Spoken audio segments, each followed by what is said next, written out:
the night Orson Price slammed his fist on the kitchen table and told his daughter she had 3 days to pack her things and become another man's wife, she didn't cry. She didn't beg.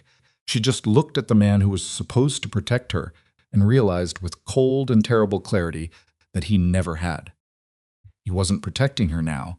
He was selling her. And the worst part, he believed he was doing her a favor. If you were 24 years old, standing in your own home, being handed to a stranger like livestock at auction, what would you do? Would you obey? Would you run?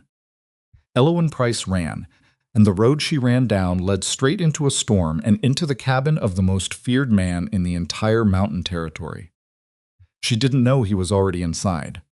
Kind of story raw, real, and full of people who refuse to stay broken is the kind of story that keeps you up at night.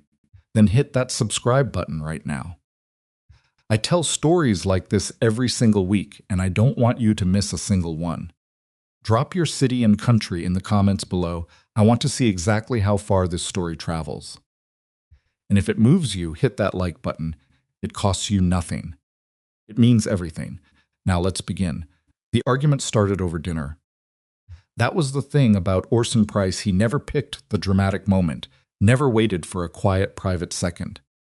He announced things at the table, with food still on the plates and nowhere for anyone to go. He liked it that way. Witnesses made defiance feel more shameful. An audience made submission feel more complete. Elowen had been passing the bread when he said it. Harding's coming Sunday. You'll wear the blue dress and be decent about it. She set the bread down, slowly, the way you set something down when you're deciding whether to throw it instead. Harding. She said the name flat, no question in it, because she already knew the answer. Gerald Harding owns the Caldwell spread now and the 2 parcels east of the river. He's a sound man, and he's been patient. Orson said all of this like he was describing a horse he was planning to sell, giving her the inventory, the selling points. Not once did he look up from his plate. You'll be comfortable. I don't want comfortable. Her voice came out quieter than she intended. He looked up then, and she wished he hadn't, because the look on his face wasn't anger. It was something worse. It was the mild, bored certainty of a man who had already decided the conversation was over before it began. What you want, he said carefully, setting down his fork, isn't the point. That sentence landed somewhere behind her sternum. Not because it was cruel, though it was, but because it was honest. Because Orson Price had said it out loud, at the dinner table, with the lamp burning between them, and he didn't even flinch. What she wanted wasn't the point. 24 years she'd lived in that house. She'd cooked every meal since her mother left when she was 11. She'd sewn his shirts and kept his accounts and nursed him through 2 winters of fever and never once asked him for anything he didn't want to give. And he was sitting across from her, telling her that her wants were beside the point. I'm not marrying Gerald Harding, she said. He picked his fork back up. Sunday, he said, blue dress. She didn't sleep that night. She lay on her back in the dark, listening to the wind pick up outside, and she thought about Sunday like it was a wall she was already pressed against. Gerald Harding was 51 years old. She'd seen him twice. He had the kind of smile that didn't reach anything above his upper lip, and he'd looked at her the second time like he was measuring a room he was already planning to redecorate. She thought about what her life would be inside that smile. She thought about the accounts she kept for her father, the columns she balanced, the errors caught, the way she understood numbers with an ease that still seemed to surprise men who didn't know her. She thought about what it meant that the one skill she was genuinely proud of would be used, if Orson had his way, to manage Gerald Harding's household and never go any further than that. Around 3 in the morning, she stopped thinking about Sunday. She started thinking about Thursday. Thursday, she could pack a bag. Thursday, she could be gone. Her father's older sister lived 4 towns east in a settlement called Greer's Hollow. Aunt Vera was a practical woman, not warm. Not the kind of woman who opened her arms at the door, but she was fair, and she had a house, and she had never once taken orders from Orson Price. Elowen had written to her twice in the past year. Vera had written back. That was more of a foundation than Elowen had anywhere else. 4 towns east, 2 days on a clear road. The storm hit Thursday morning. She packed anyway. 1 bag. She was deliberate about it, chose things that mattered over things that were comfortable. 2 changes of clothes, practical ones. Her mother's small hand mirror, which she almost left and then didn't. The account ledger she'd kept for her father, because it was evidence of her own capability, and she wasn't leaving it behind. A little money, not much, but hers earned from selling eggs. She'd raised herself from chicks she'd bought with her own coin. She didn't leave a note. There was nothing to say that the empty house wouldn't say better. She left while her father was in the barn. The rain was already serious by then, not the steady autumn kind that you can walk through with your collar up, but the punishing kind that comes in sideways and means business. She got to the road and turned east and started walking, and the wind hit her so hard the first time that she actually laughed a startled, slightly desperate sound, because of course it was raining. Of course, the day she finally did the one brave thing she'd been too afraid to do for years, the sky chose to fall. She kept walking. For the first hour, she was fine. Wet and cold, but fine. She'd been cold before. She told herself that 4 towns wasn't impossible, that other people had walked through worse, that the road was straight and she knew it and she'd be all right.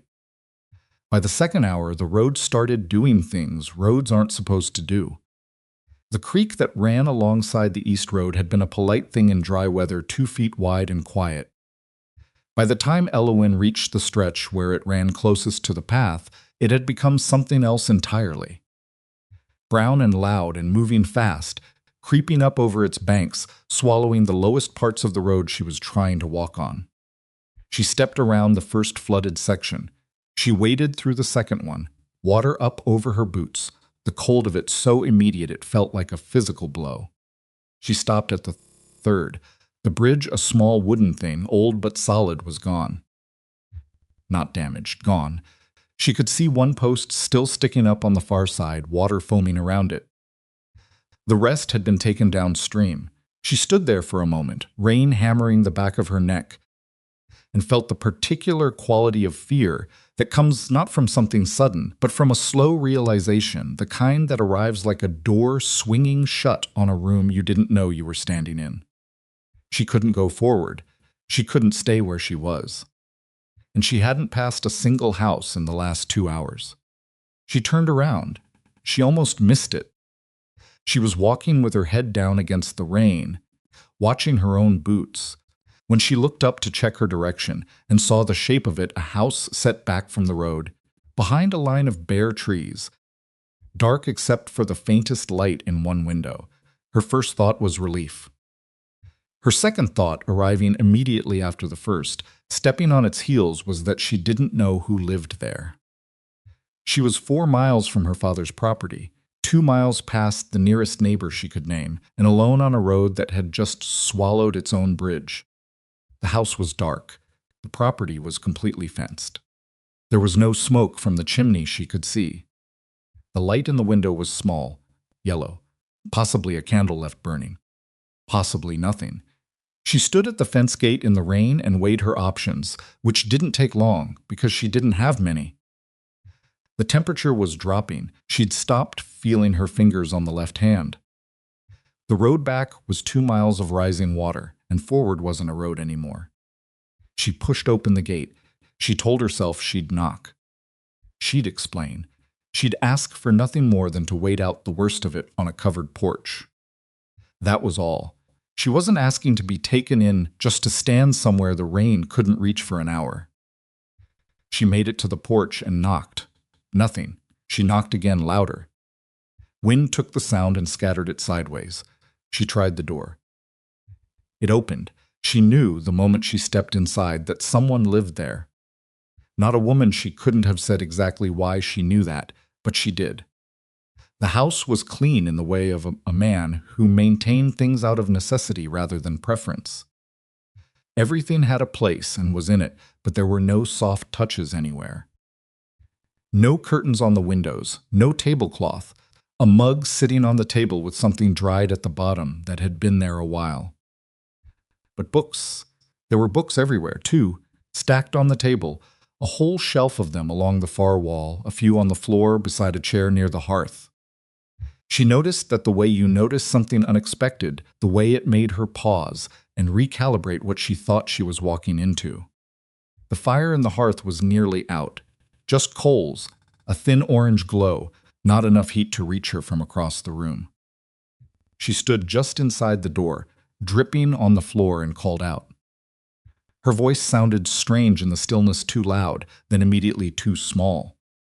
No answer. She told herself she'd sit near the fire, what was left of it, until the worst of the storm passed. That was all. She moved toward the hearth and crouched near the coals and held out her hands and felt nothing because her hands were too far gone with cold to feel much of anything. She didn't hear the door. She heard a board creak behind her. She spun around and straightened up so fast she nearly lost her balance, and she was already reaching for words and explanation. An apology, something, when she saw him. He was tall, not in a way that seemed designed to impress anyone, just genuinely tall, the kind of height that makes a room's ceiling feel lower. Dark coat, still wet from outside, dark eyes that were fixed on her with an expression she couldn't immediately read, which frightened her more than anger would have, because at least anger she understood. He looked at her, she looked at him.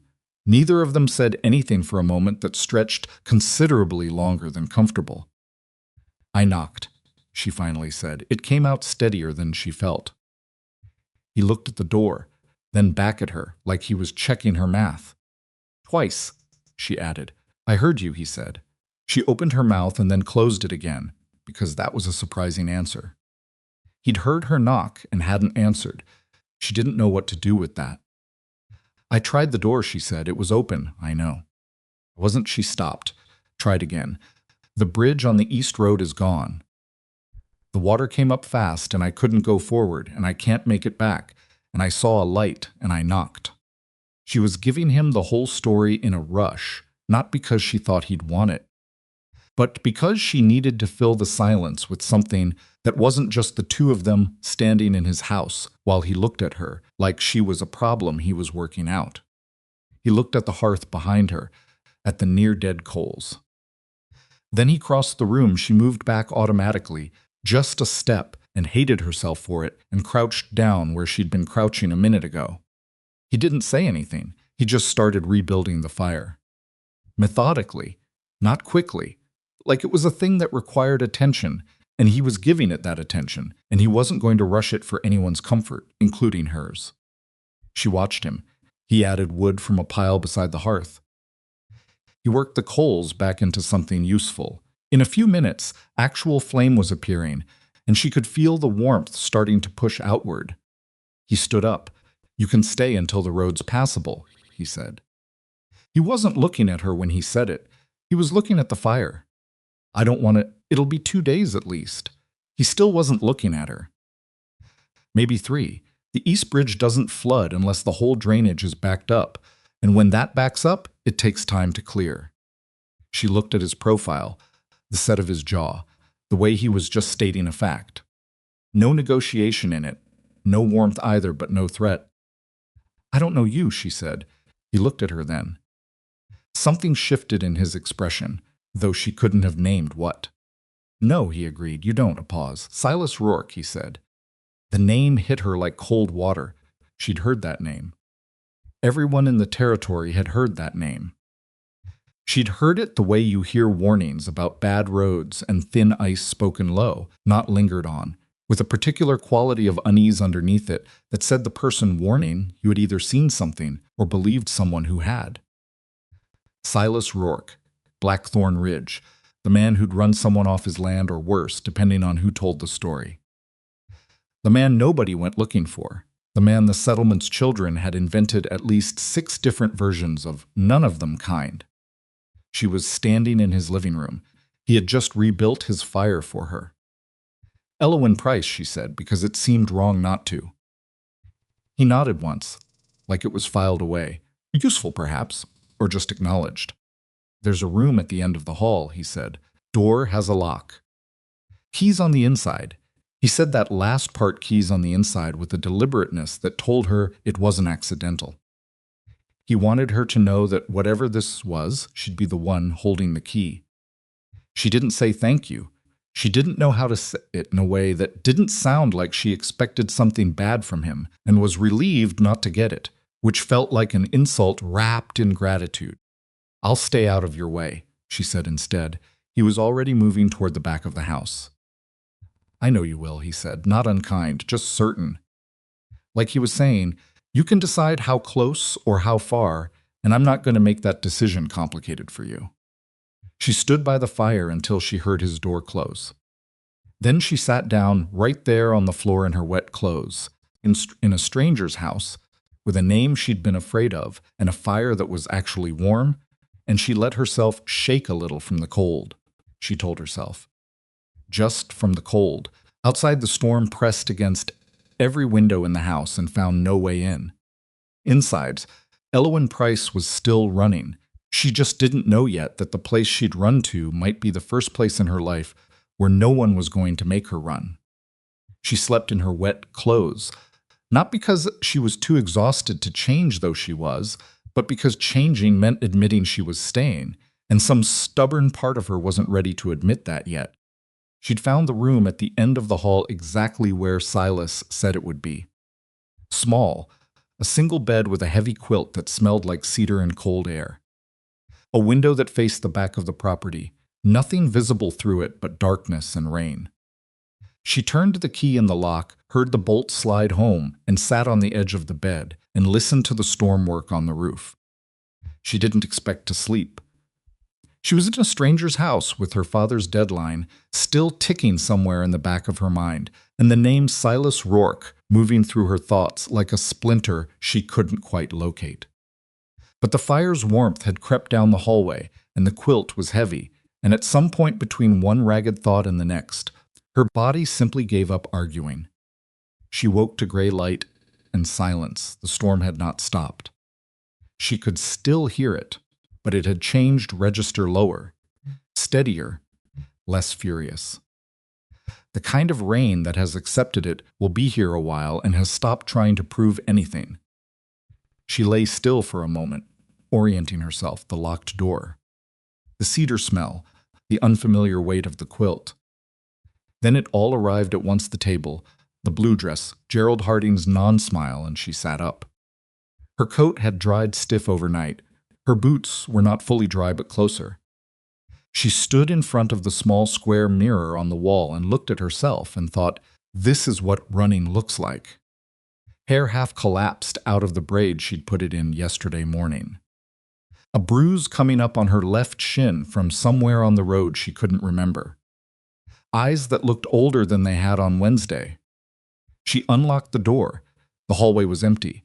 The house had a different quality in the morning, less threatening, more simply bare. She moved toward the kitchen, slow and quiet, half expecting to find Silas there. The kitchen was empty too. She could hear movement somewhere outside, distant, purposeful.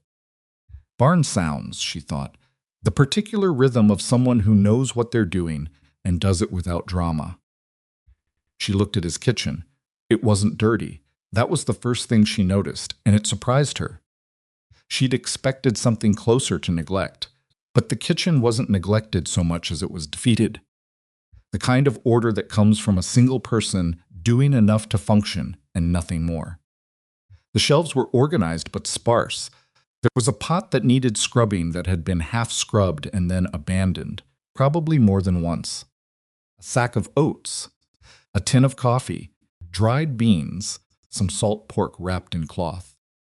The kind of stores that kept a person alive without making them feel like they were actually living. She found the coffee first, made it.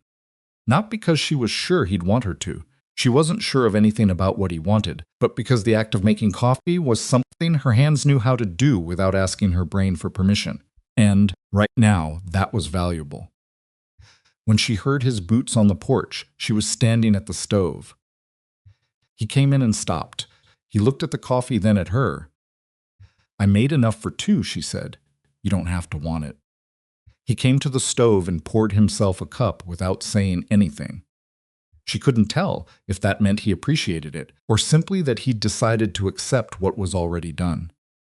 He stood at the counter and drank the coffee and looked out the small window over the sink, and Elowen sat at the table with her own cup and looked at the grain of the wood, and they were quiet together in a way that wasn't entirely uncomfortable. "Bridge is still out," he said, without turning around. I figured, "Creek's still rising. It'll peak sometime today, then start coming down." He paused. "East Road'll be passable in 2 days, maybe 3. She nodded even though he couldn't see her. She looked around the kitchen again, at the abandoned pot, at the sparse shelves, at the general sense that this room had been losing a slow argument with disorder for some time. "Can I use your kitchen?" she asked. He turned then.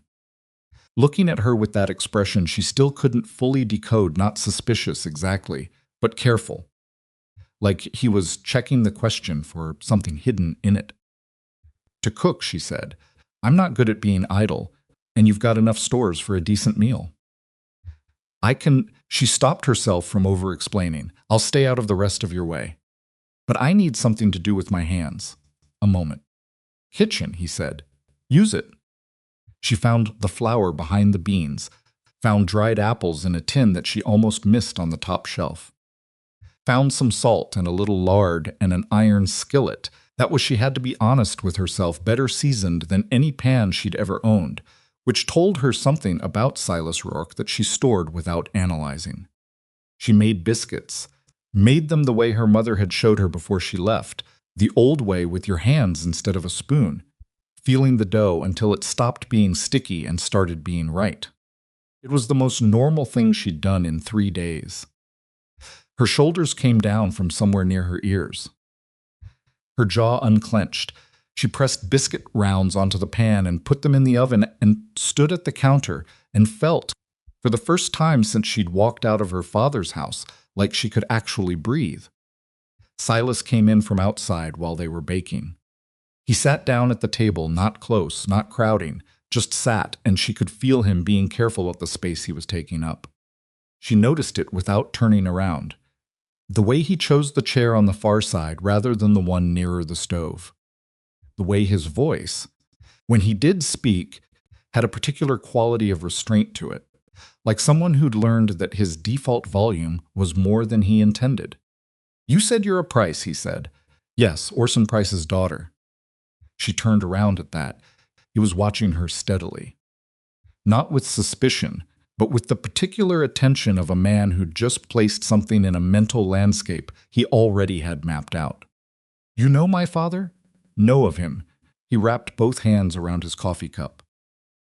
"Heard the name. He's got property a few miles west, past the Henderson Creek." "Yes." He looked at her, at the bag she'd set by the hall door last night, at the road dust still visible on her coat despite the rain, at the fact that she was 24 years old and alone on a flooded road in a storm with one bag. He didn't ask, he just looked, and the look asked for him. "I left," she said. Short, factual. She wasn't ready to give him the whole story, and she didn't owe it to him, and some part of her waited to see if he'd push.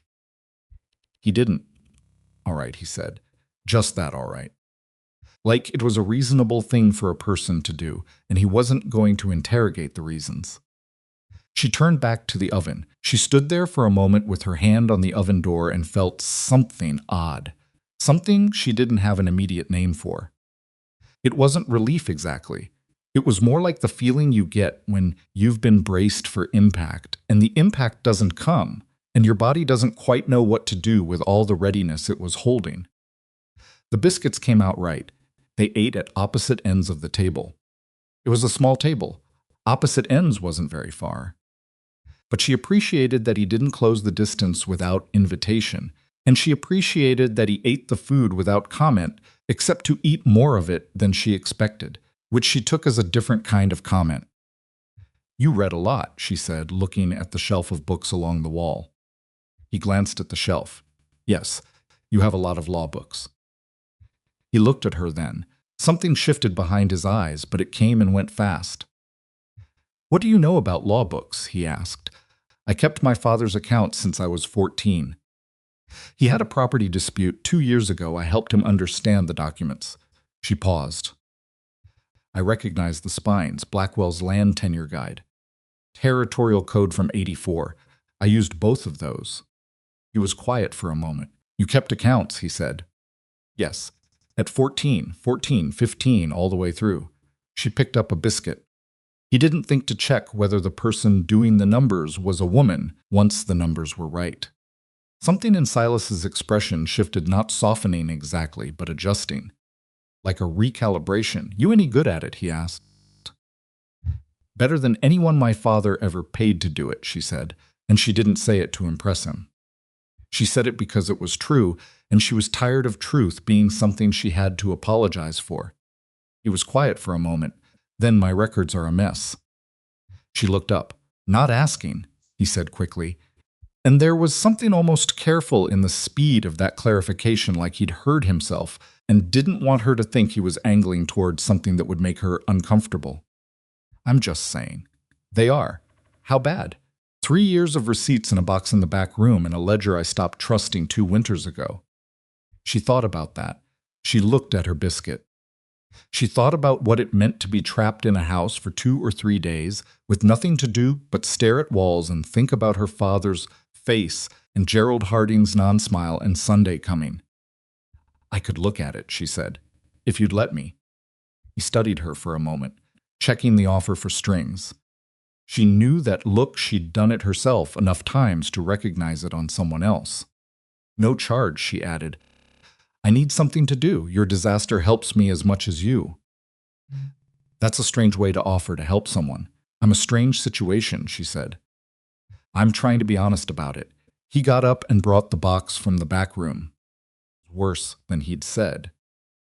3 years of receipts, some barely legible, organized by no principle she could initially identify, except perhaps the order in which Silas had pulled them out of his pockets and dropped them into the box without thinking about it again.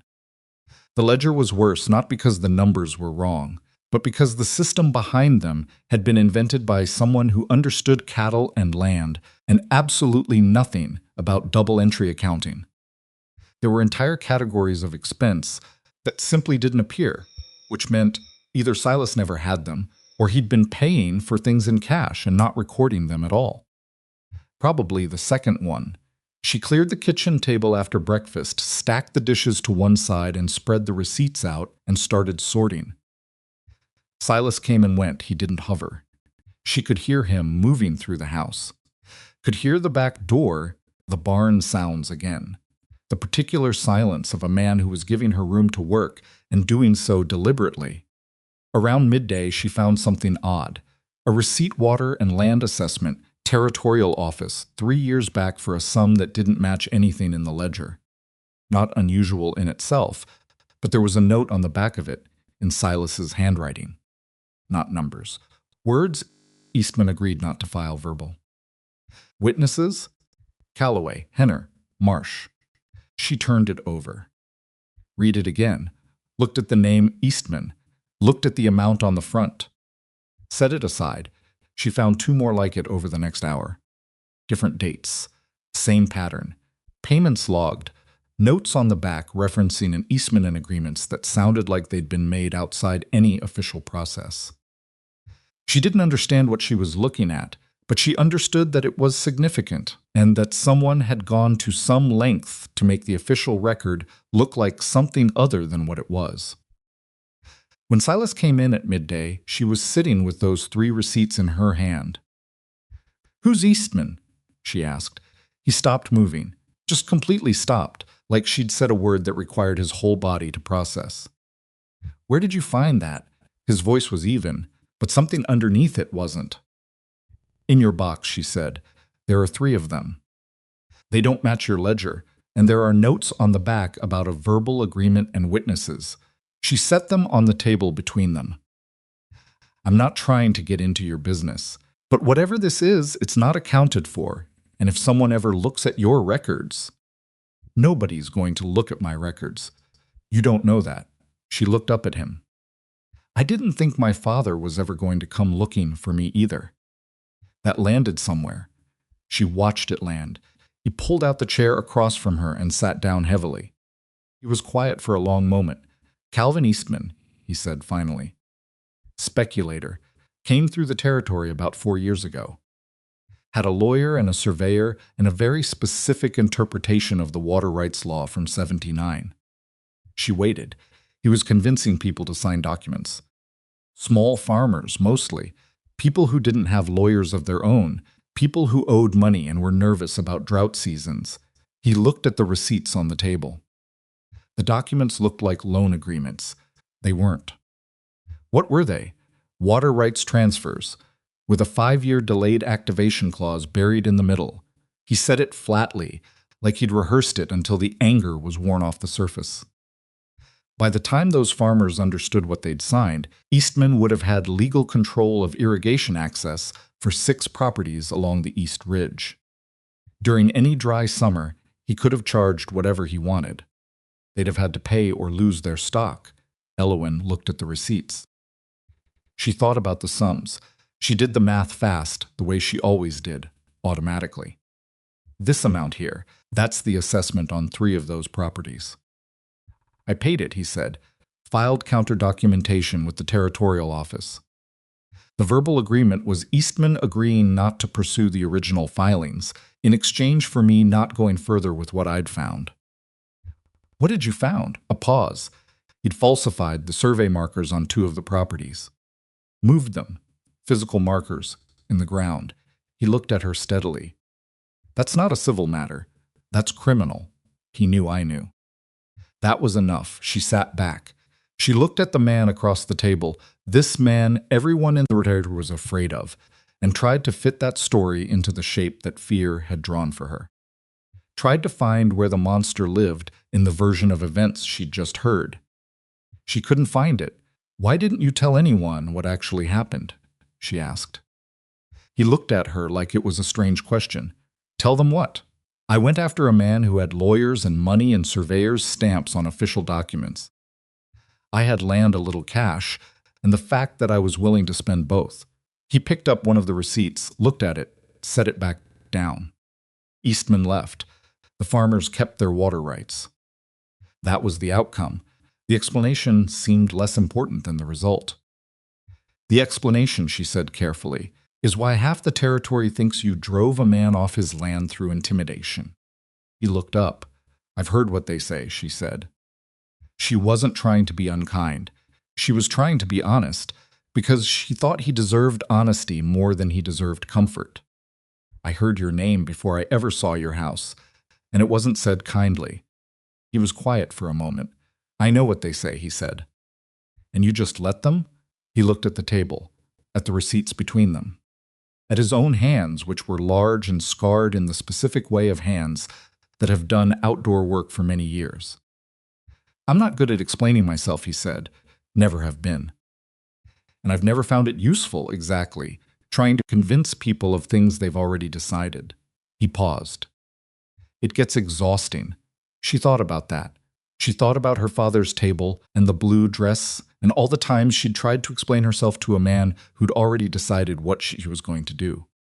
She thought about how exhausting that was and how at some point you just stop. Not because you've given up on yourself, because you've given up on the idea that this particular audience is ever going to see you clearly. It does get exhausting, she said quietly.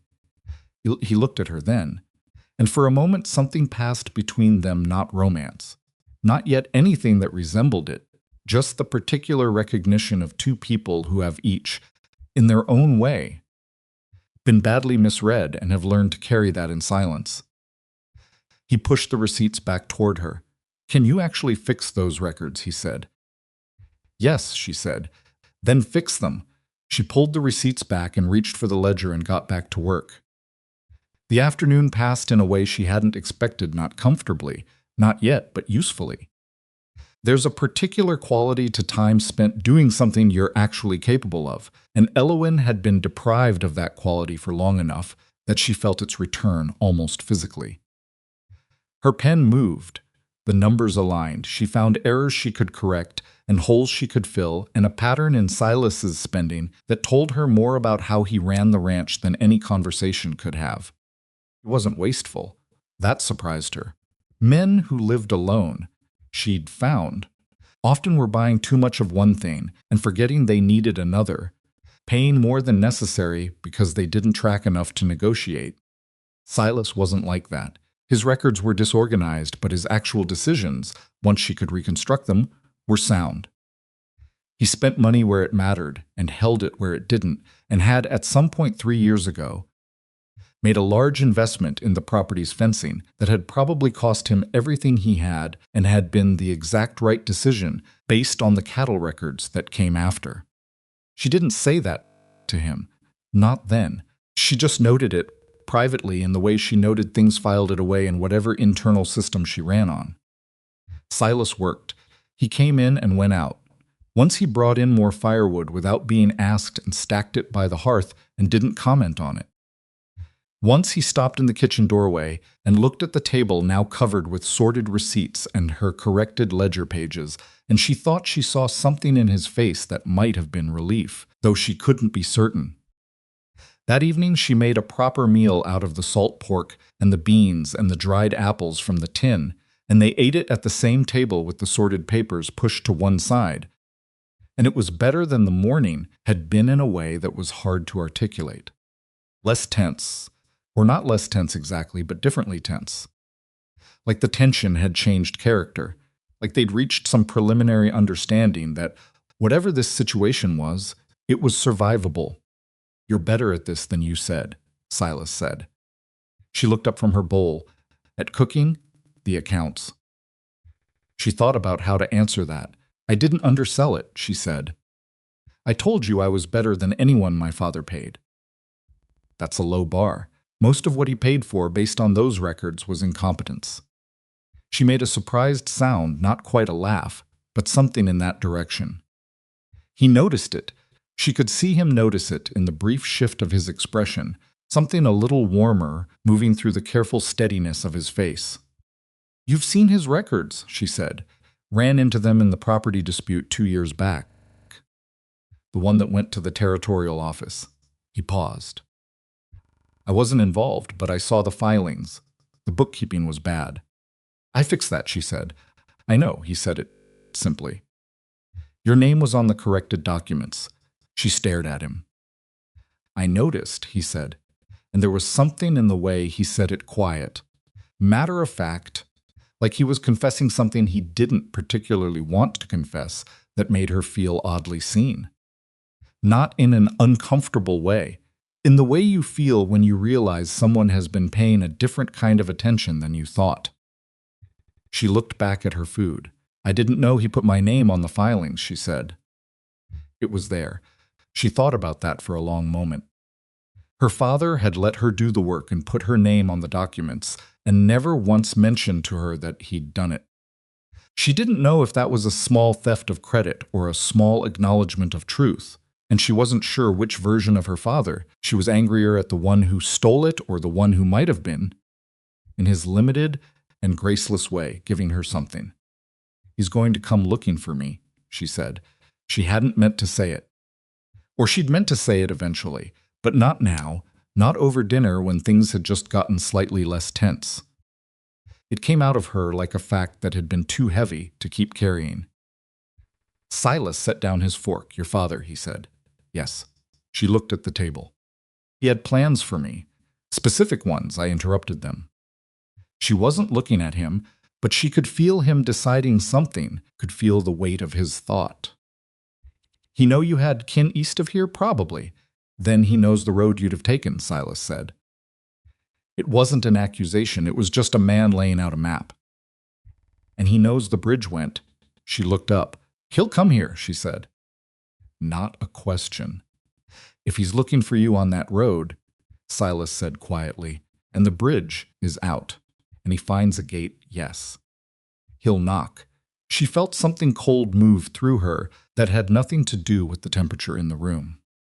She'd been so focused on the storm as an obstacle that she hadn't thought about it as a trap. She'd run east, and the road had stopped, and she'd gone into the only house she could see, and now she was sitting still while her father worked his way toward her, storm or not. Because Orson Price had never once in his life let weather decide what he was going to do. 2 days, she said. Maybe 3, that's what I said. She looked at him. I don't want trouble for you, she said. This isn't your problem. Silas picked up his fork again.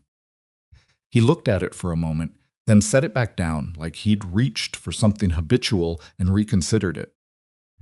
What is it you're running from? He asked. Exactly. Could have deflected. She'd gotten good at deflecting. It was a skill you developed in a house where honesty had a cost and misdirection was the currency of survival. But she was sitting at this man's table, eating food she'd cooked in his kitchen, with 3 days of his records corrected in her handwriting on the table beside them, and something about all of that made deflection feel small. He promised me to a man I've never chosen, she said. A man 51 years old who looked at me like I was square footage he was planning to purchase. My father decided the arrangement, negotiated whatever he negotiated, and told me about it at dinner on Wednesday like he was informing me of a change in weather. She paused. And when I said no, he told me that what I wanted wasn't the point. Silence. That's the whole of it, she said. That's what I'm running from. Not violence, not cruelty, exactly, just the absolute certainty in his face that I don't get to want anything that conflicts with what he's decided. Silas was quiet for a long time. Gerald Harding? He said at last. She looked up sharply. You know him too? By reputation. His voice was careful and flat in the particular way of a man holding a strong opinion at arm's length. He bought the Caldwell's spread with cash, which means he had money before he came here. Nobody knew where from. That kind of money in this territory usually has a story. What kind of story? The kind that doesn't benefit the people he bought from. She stared at him. The Caldwells were struggling, Silas said. 3 bad seasons. They sold fast and they took less than the property was worth because Harding was there with cash and they needed it gone.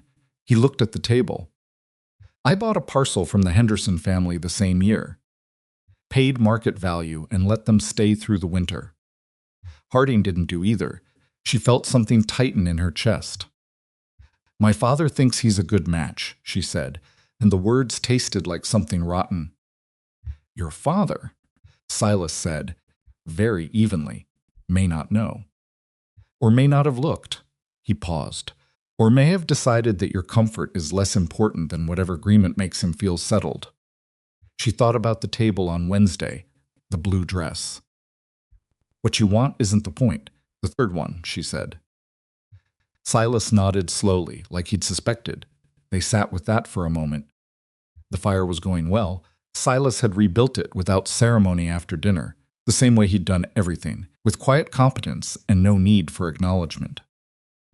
Rain still moved across the roof. Outside, the territory lay drowned and dark and impossible. I'm not going back, she said. It wasn't directed at him. It wasn't a performance. It was just a certain thing she'd said in days, spoken in a voice that was still finding its shape, not hard exactly, but settling. Like something cooling after a long time in the heat. Nobody said you were, Silas said. She looked at him. He was looking at the fire. Nobody in this house, he said, is going to tell you where you're going. She didn't have a response for that, not an immediate one. She sat and held the sentence in her hands like something fragile, checking it for the hook she was trained to look for the catch, the condition, the thing that made it cost more than it appeared. She couldn't find one. She checked twice. She couldn't find one. After she washed the dishes, he tried to help, and she told him to sit down. Not unkindly, just practically. Because 2 people in that small kitchen didn't make sense, she went back to the records for another hour. She could hear him in the other room, pages turning.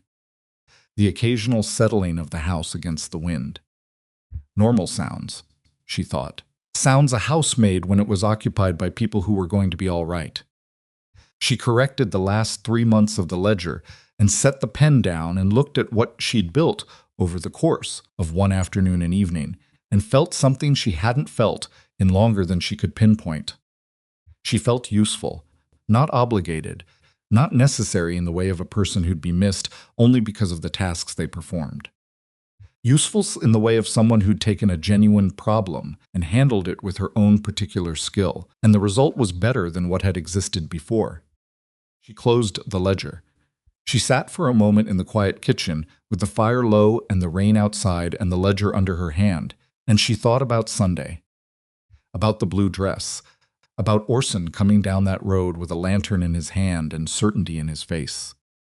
And she thought about something else too, the way Silas had said, "Nobody in this house is going to tell you where you're going," in that careful, flat voice that wasn't trying to be kind so much as it was just trying to be accurate. She'd been looking for kin 4 towns east. She hadn't been looking for this. She picked up the ledger and carried it to the shelf and set it where it belonged. And she went down the hall to the room with the lock, and she turned the key from the inside. And she lay down on the bed with the cedar-smelling quilt, and she didn't shake this time. She lay still, and she thought about a man who hadn't asked her anything except whether her offer was genuine, and who had accepted it when she said it was, and who had spent an entire day giving her the space to simply be competent without making it into something it wasn't. Outside, the rain kept falling. The bridge was still out. Orson Price was somewhere in that rain, and Elowen knew him well enough to know that weather had never stopped him from going where he decided to go. But for the first time in a very long time, she wasn't thinking about where someone else was going. She was thinking about herself, about what she was capable of, about what she wanted, and the wanting quiet and new and still a little frightened of itself was beginning, very slowly, to feel like something she had the right to. The second day at Blackthorn Ridge started the same way the first had ended, with rain, and with Elowen already awake before it was fully light outside. She lay in the dark and listened to the roof for a while, doing the thing she'd been doing since she was a child, which was to take stock of what was true before she let herself think about what was frightening. It was a habit she'd developed when her mother left, and her father's grief had curdled quickly into control, and she'd needed some way to anchor herself against the way his moods could pull the entire house sideways. So she'd learned to find facts. Facts were stable. Facts didn't change based on who was in the room. Fact, she was at Blackthorn Ridge. Fact, the bridge was out. Fact, she had nowhere immediate to go, which meant she had, possibly for the first time in her adult life, time she was not accountable to anyone for. Fact, the man in the other room had, in the course of one evening, told her more truth about herself than anyone had in years. She got up and unlocked the door. The kitchen was already warm. Silas had been up before her. The fire was going, the coffee was made, and he was gone. Out in the barn, she assumed. She could hear, faintly, the particular sounds of livestock being fed, the movement, the low animal sounds, the difference between a barn in need and a barn being attended to. She poured her coffee and stood at the window and watched the gray light come up over the property. It was a good piece of land. She'd thought that yesterday without letting herself think it too carefully, the way you avoid looking directly at something that might make you want what you can't have. But standing here in the early quiet with the coffee warming her hands, she let herself actually look. The land had bones to it, good natural drainage along the low ground, a tree line on the north side that would break winter wind, the pasture wide and flat, and well fenced in the way she'd mentally noted the day before. The house was plain but solid, the kind of construction that didn't worry much about impressing people but wouldn't lose a fight with a hard winter. She was pulling out the ledger. She'd found 2 more errors in the livestock tallies last night that she wanted to fix when Silas came back in. He stopped when he saw her already at the table. She'd noticed that he did this, paused at the threshold of a room she was in, not in a threatening way, but in the way of someone who had been alone long enough that another person's presence still required a brief moment of adjustment. "Coffee's from last night," she said, without looking up. "I can make more. It's fine." He poured a cup and sat down across from her, the same chair as yesterday. Far side, and she felt the pattern of it, the way they'd settled into positions without discussing them, and found it neither strange nor particularly comfortable. Just true. "I found errors in the livestock count," she said. She turned the ledger to face him and pointed. "Here. You recorded 14 cattle in the spring tally, but the sale records in the fall show 16 head sold." Either two animals appeared without being recorded, or someone sold two head you didn't account for. He looked at the ledger. His jaw tightened. The two extras, he said. I bought them at the Hendricks auction in April. Paid cash. Must have forgotten to. He stopped. I don't have a receipt. Do you remember how much you paid? $8 a head.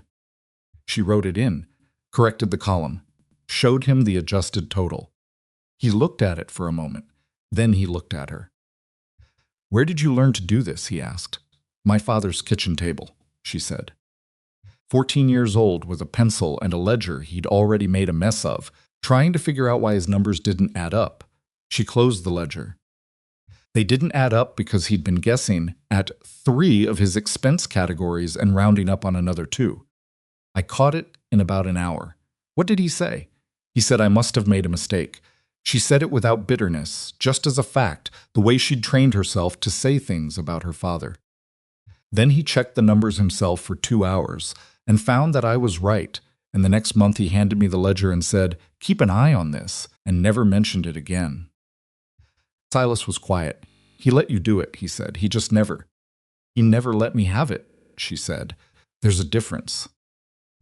I did the work. He owned the skill. She looked at her coffee cup. That's how it's always been. She hadn't meant to say that. Not with that much weight behind it. But she'd said it, and it was true, and taking it back would have been worse than leaving it. Silas looked at the ledger, then at the window, then at something that wasn't either of them. The internal middle distance where people look when they're checking their own experience against something they've just heard. I'm not going to do that, he said, very quietly. She looked up. If you fix those records, he said, they're your work. I'll say so to anyone who asks. She didn't respond right away.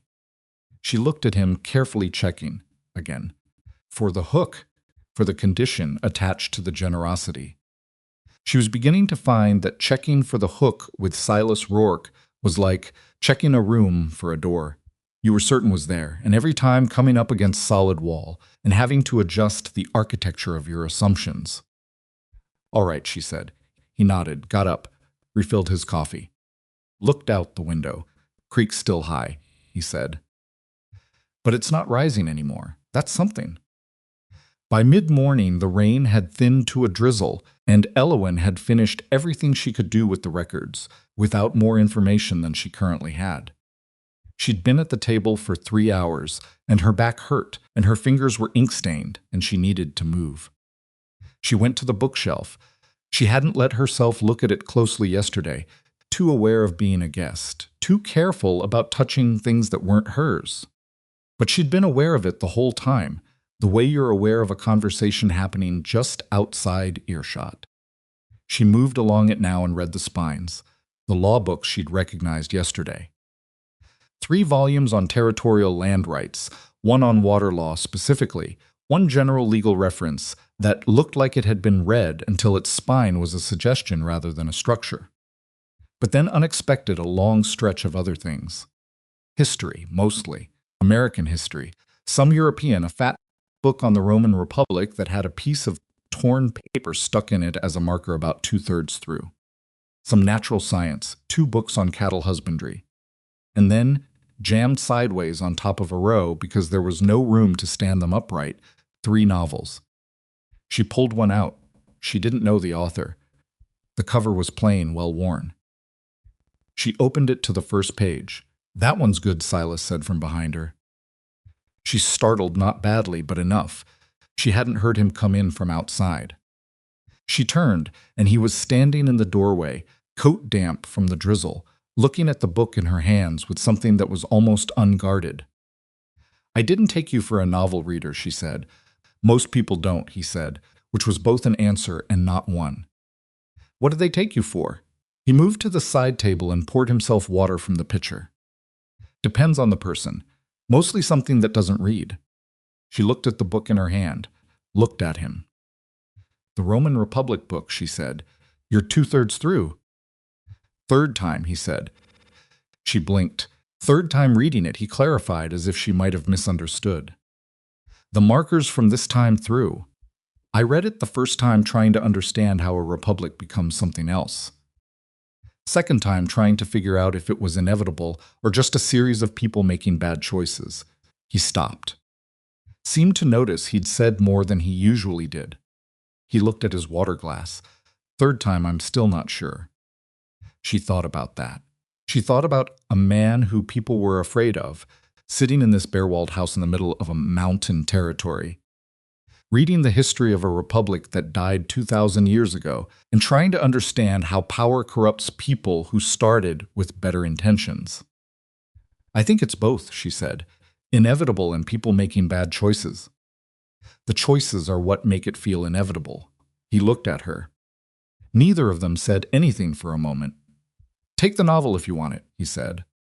I've read it. You'll be here a couple more days. She looked at the book in her hands. Thank you. It's a book, he said, and went back outside. She stood at the shelf and held the book and let herself feel, for just a moment, the quiet strangeness of being in a place where she'd been offered something without being asked for anything in return. She read for an hour in the afternoon, sitting by the fire with her boots off and the book propped against her knees, and for that hour she didn't think about her father or Gerald Harding or Sunday or the bridge or any of it. She just read. She was 3 chapters in when she heard Silas come back to the front room. She didn't look up immediately, and he didn't say anything, and for a few minutes they were just in the same room together, her reading. Him at the far end of the table doing something with a piece of tack he'd brought in to repair. The sound of it was rhythmic and quiet. She found it, and this surprised her not distracting.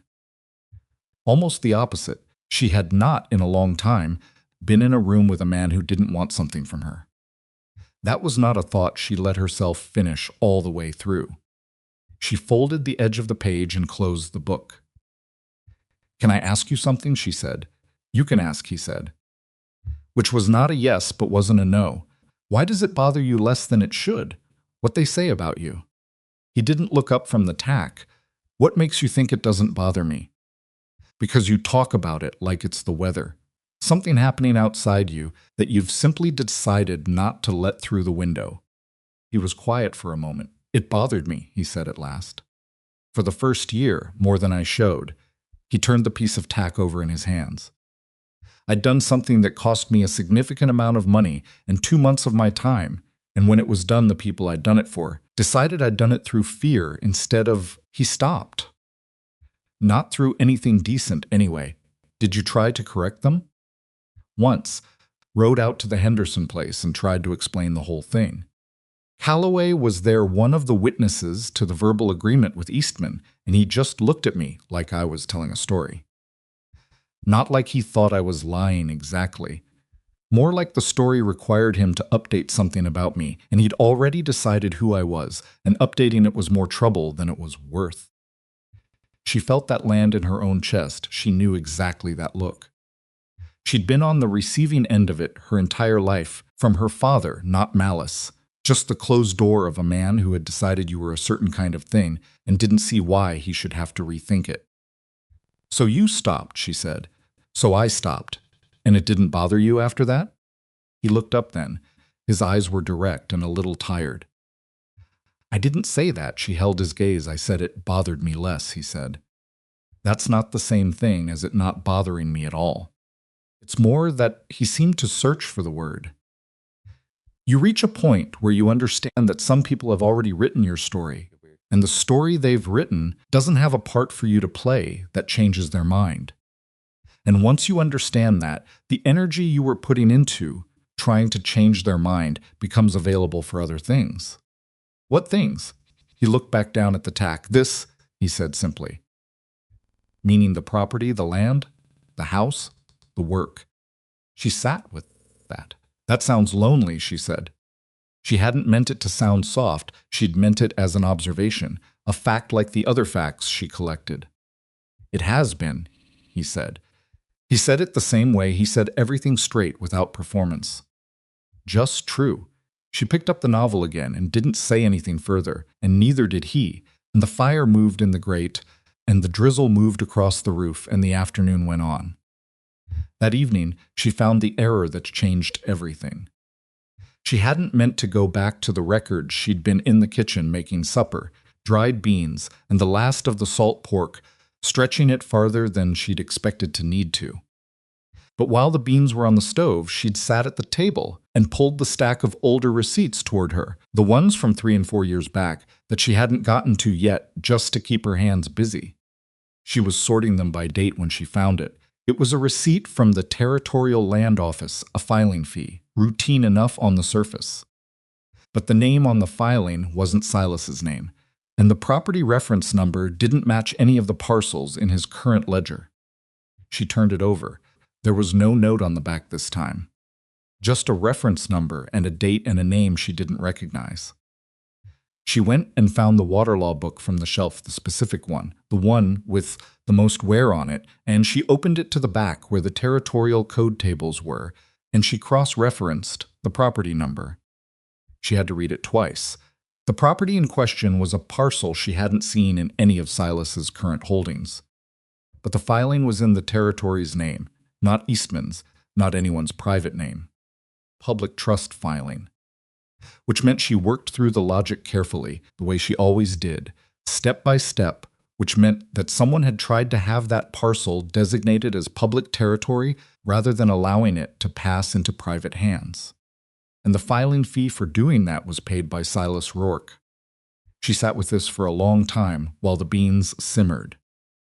The parcel, when she found it on the hand-drawn property map she'd located earlier in the stack of papers, was the land that sat directly above the East Ridge water source.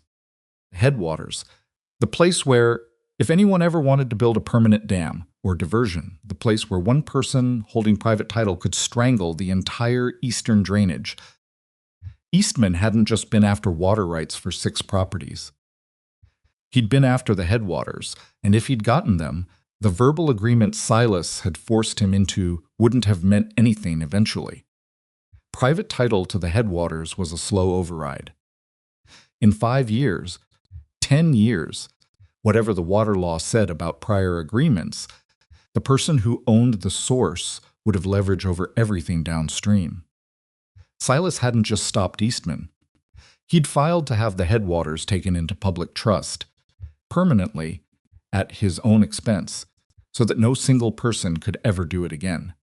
And he'd never told anyone. She was still sitting there when Silas came in.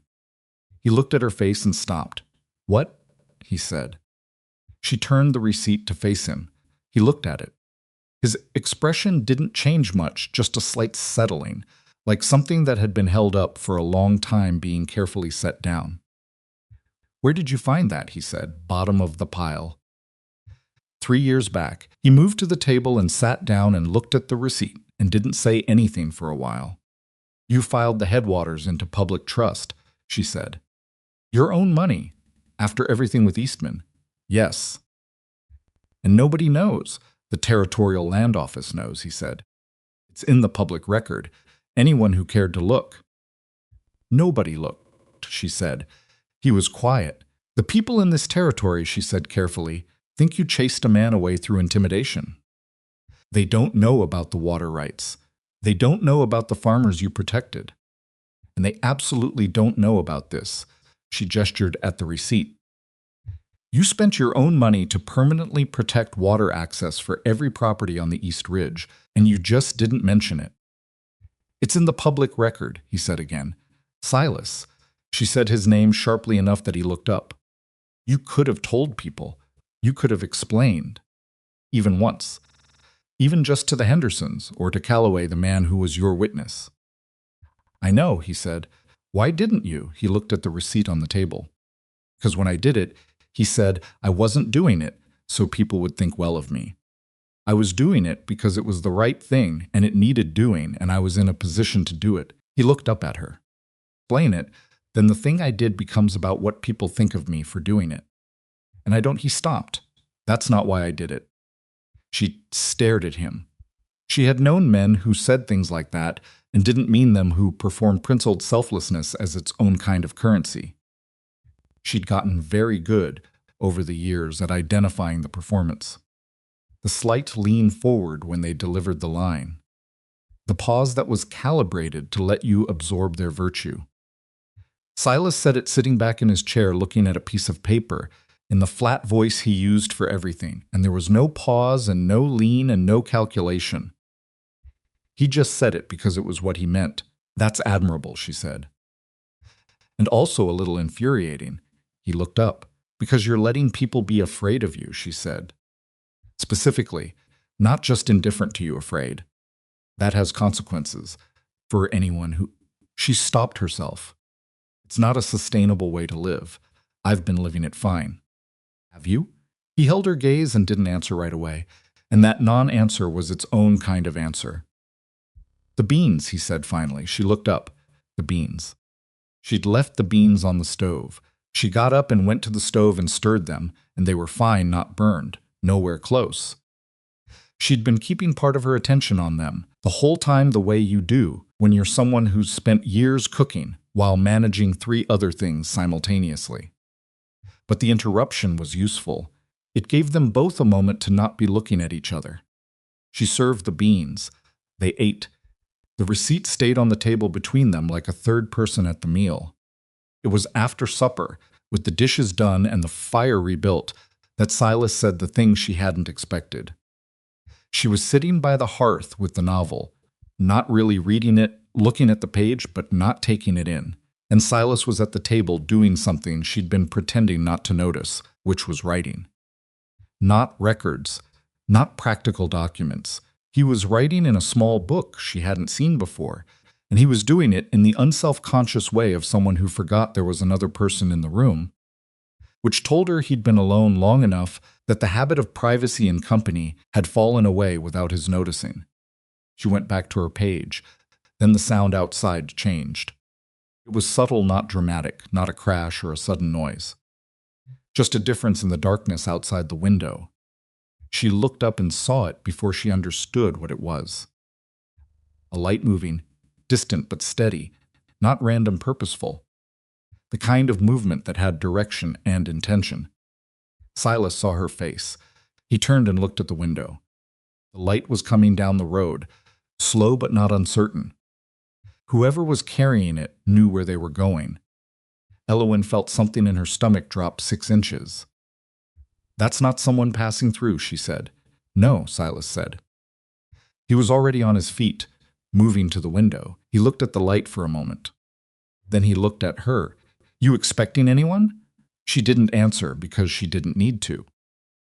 Her face answered. Your father, he said. It wasn't a question. He rides a lantern on the left, she said, and her voice was completely steady, which surprised her. He's done it since I was small. He doesn't trust the dark on his right side, some old injury. She watched the light come closer through the rain. He's been riding with that lantern on the left for 20 years. I could recognize it at twice this distance. Silas stood at the window for a moment. Then he moved away from it. All right, he said. She looked at him. I'm not asking you to get involved. I know you're not. This is my problem. I know that too. He went to the fireplace and stood with his back to it, looking at the door. Calm. Not performing calm, actually calm, in the way of someone who has already worked out what they're going to do and doesn't need to work it out again. But it's also my property he's coming to. She stood up. The novel fell off her knee, and she picked it up and set it on the chair and stood there with her heart going harder than she wanted it to, because she'd been telling herself since last night that if this happened she'd be ready, and she was finding that readiness and fear were not actually opposites. The lantern got larger. She could hear it now, not just see it. The sound of a horse on the wet road, slow and deliberate. She heard the gate creak. She heard the horse stop. A knock on the door. 3 times, not hesitant. Orson Price had never knocked hesitantly in his life. Silas looked at her. She looked at the door. She thought about Wednesday. Table, the fork, the flat certainty of his voice. What you want isn't the point. She thought about the blue dress. She thought about Gerald Harding's measuring look.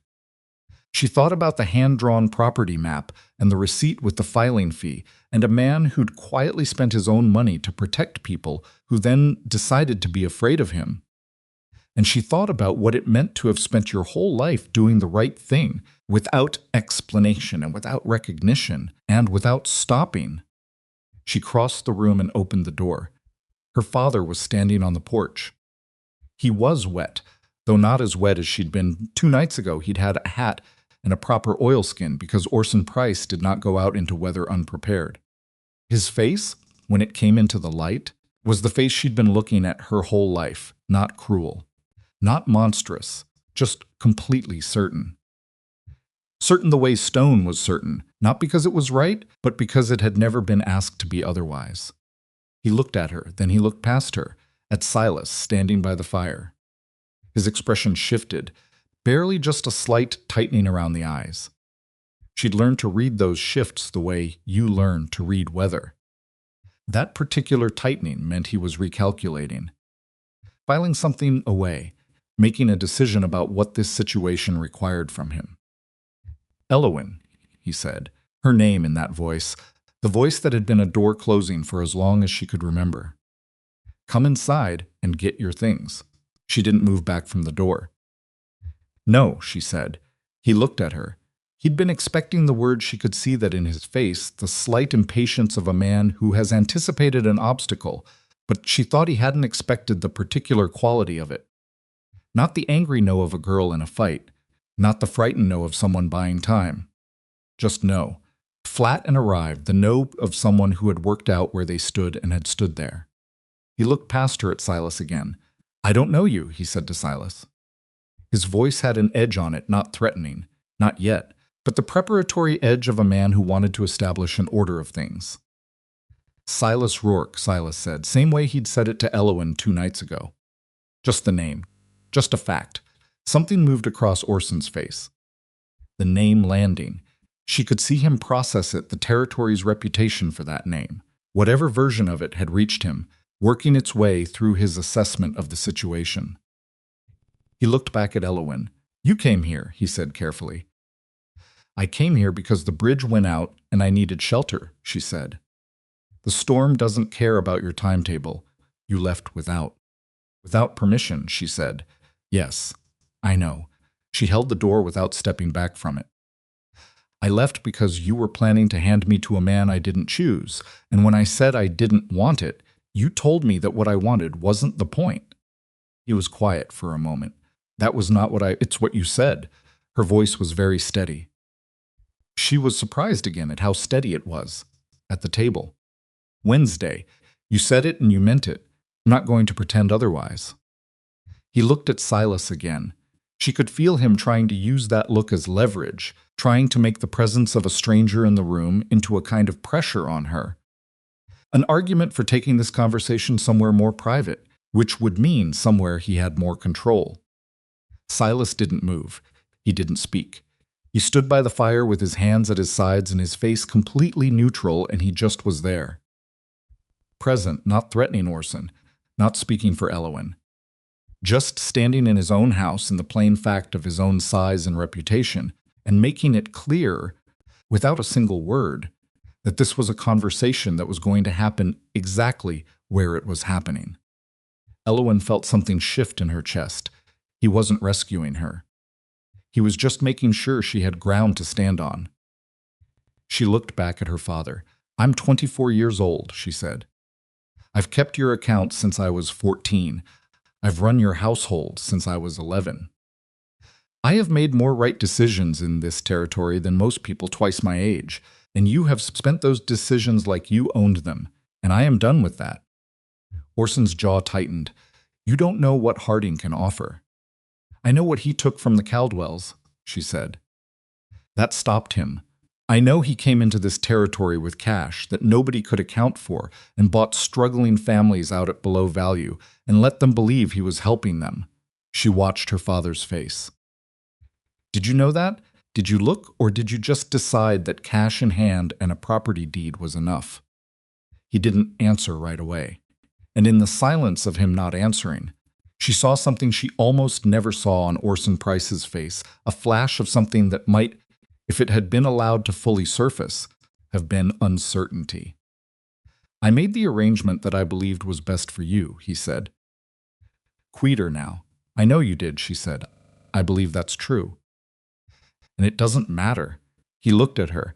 An arrangement made for me that I didn't consent to, she said, isn't protection. It's just control with better intentions. She held his gaze. She was tired. Suddenly, deeply tired. The way you get when you've been braced for a long time, and the bracing itself has cost you. I don't want to be angry with you. I'm not asking you to agree with me tonight. I'm asking you to get back on your horse and go home and understand that I'm not coming with you. Elowen, I'm not coming with you, she said again. Not louder, just more solid. Behind her, Silas didn't move. Orson Price stood on that porch in the rain and looked at his daughter, and she could see, in the particular quality of his stillness, the thing that was happening inside him, the slow, difficult, grinding process of a man who had always moved in one direction being forced to acknowledge that the ground had changed under his feet. It wasn't a quick thing. It wasn't clean. She could see it cost him something genuine, and she was not entirely without sympathy for that cost, because she knew her father well enough to know that in his way he did love her. He had just never once asked her if love was enough without freedom. He looked at Silas one more time. Silas looked back at him. Nothing in Silas's face was threatening. Nothing was triumphant. It was just the face of a man standing in his own house on his own ground, and it was somehow, because of that plainness, more unanswerable than any threat could have been. Orson looked back at his daughter. You'll need to eat, he said finally. Like he couldn't find a way to surrender and was trying to find a practical door out instead. I'm eating, she said. He looked at her for a long moment. Then he looked at the rain. Then he put his hat back on. This isn't finished, he said. I know, she said. She watched him turn, watched him walk back to his horse. Watched the lantern on his left side move away down the road and disappear into the dark where the rain waited for it. She stood in the open doorway for a long time after the light was gone.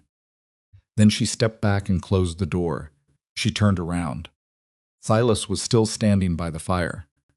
He was looking at her the way he looked at everything, steady, direct, not pushing, and she looked back at him, and her throat was tighter than she expected, and she pressed her lips together once, hard. He's not finished, she said. Her voice held. No, Silas agreed. He'll come back, probably. She nodded. She stood in the middle of his living room with her arms crossed against her own chest, not closing herself off, just holding herself together in the practical way of someone who was still standing when they hadn't been sure they would be. You didn't say anything, she said. It wasn't mine to say. She looked at him. You just stood there. Yes. She thought about what it would have felt like if he hadn't.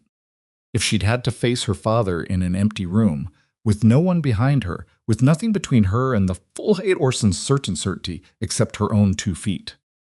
She thought she still would have said it. She believed that. But she also knew, in the place where she kept honest things, that there was a difference between standing alone and standing with someone behind you who wasn't going to move. Thank you, she said. He looked at her for a moment. You did that, he said, not me. She held his gaze. She thought about arguing with him, about saying that it wasn't that simple. That context mattered. That ground mattered.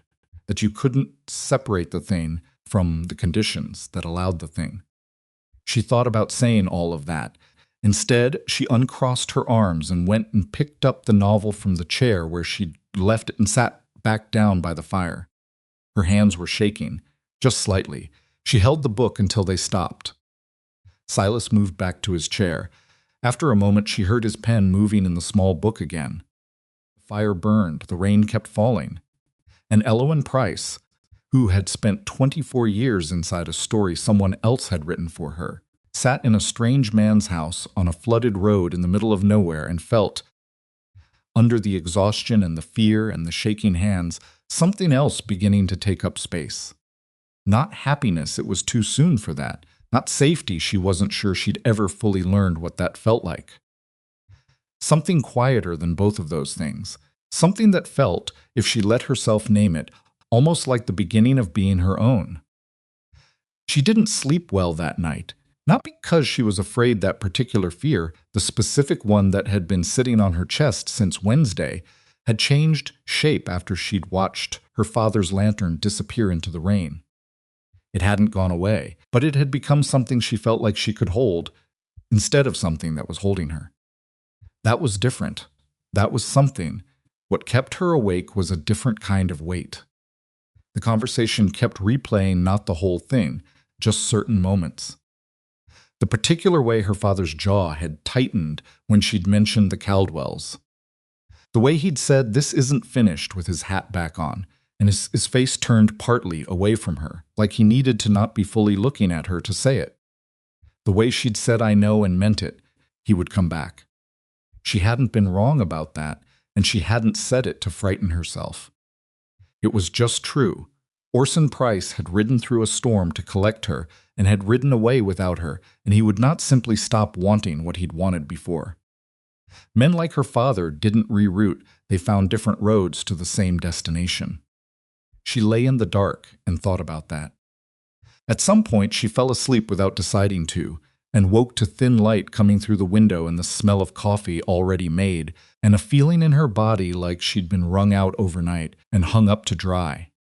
She washed her face at the basin, looked at herself in the square mirror.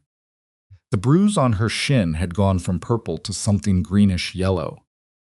Her eyes were clearer than yesterday, which surprised her. She'd expected to look worse. She went to the kitchen. Silas was at the table. He had a cup of coffee and a paper in front of him, not a newspaper.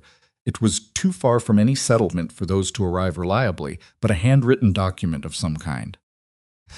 He looked up when she came in. "Coffee's there," he said, which was how he said good morning. She poured a cup and sat down, and they were quiet for a minute, the way they'd gotten quiet in the mornings, not uncomfortable, just two people being in the same space without requiring performance from each other. "How's the road?" she said. He looked at the window. "Better than yesterday. Went out early, the creeks come down about a foot overnight. Another day, maybe a day and a half, the east crossing will be passable." She nodded. She looked at her coffee. A day and a half. Possibly less. She should have felt relief. The road was opening, which meant she could leave, which meant she could get to Aunt Vera's in Greer's Hollow and have somewhere to be that wasn't her father's house and wasn't a stranger's property. That was the plan. That had always been the plan. She should have felt relief, and instead she felt something complicated that she didn't immediately examine. "I finished the ledger last night," she said, after he left. "I couldn't sleep. The last 3 years are corrected, the livestock numbers reconcile, and I wrote out a summary page at the front, so you can see the year's position at a glance without having to work through every column."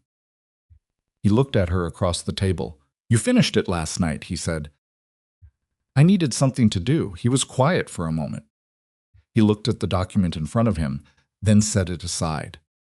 "Come here," he said, not commanding. There was nothing commanding in his voice. More like someone who had decided to say a thing and was saying it directly. She looked at him.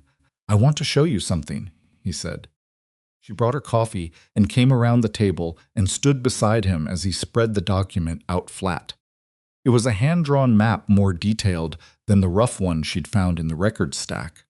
This one had property lines, watercourses, the locations of neighboring ranches marked with initials. Someone had taken time with it. "This is Blackthorn Ridge," he said, pointing. "My property line runs here, here, and here." His finger traced the boundary. "The east pasture is underused, has been for 2 years, because I don't have the hands to run cattle on it and manage the rest. Good land, but it's sitting." She looked at the map. She could see it. The east pasture was big, well watered from the look of the creek that ran along its south edge. "The ranch accounts," he said, "are a mess that you've mostly untangled. But the actual operation—" He stopped. She could see him choosing words with some care. "I've been running it like a man who's planning for 1 season ahead. Not further. Which works when you're alone, and you don't need it to be more than enough for one person. But it's not paused. It's not what the land could be." She looked at the map, then at him. "Are you asking me something?" she said. Not yet, he said. I'm getting there. She waited. He rolled the map partially back up and set it aside, and picked up his coffee and looked at the window for a moment. The road's going to be passable in a day or so, he said. You said you're going to your father's sister in Greer's Hollow. That's the plan. Is it where you want to go, he said. Or is it just the only place you can think of to go? She was still. The question sat between them on the table. Simple on the surface, not simple underneath. My aunt's a fair woman, she said. That's not what I asked. She looked at him. He was looking at the window still, not at her, which she thought might be deliberate, giving her room to answer honestly, without the pressure of being watched. I don't know her well, she said. We've exchanged letters. She wrote back, which matters more than it sounds like. She's not warm, but she's decent. She paused. She'll take me in because it's the right thing, and because she's never liked my father much. But I'll be a guest, an indefinite guest, that has a shelf life. And then what? And then I find work somewhere. A settlement with enough commerce to need someone who can keep books.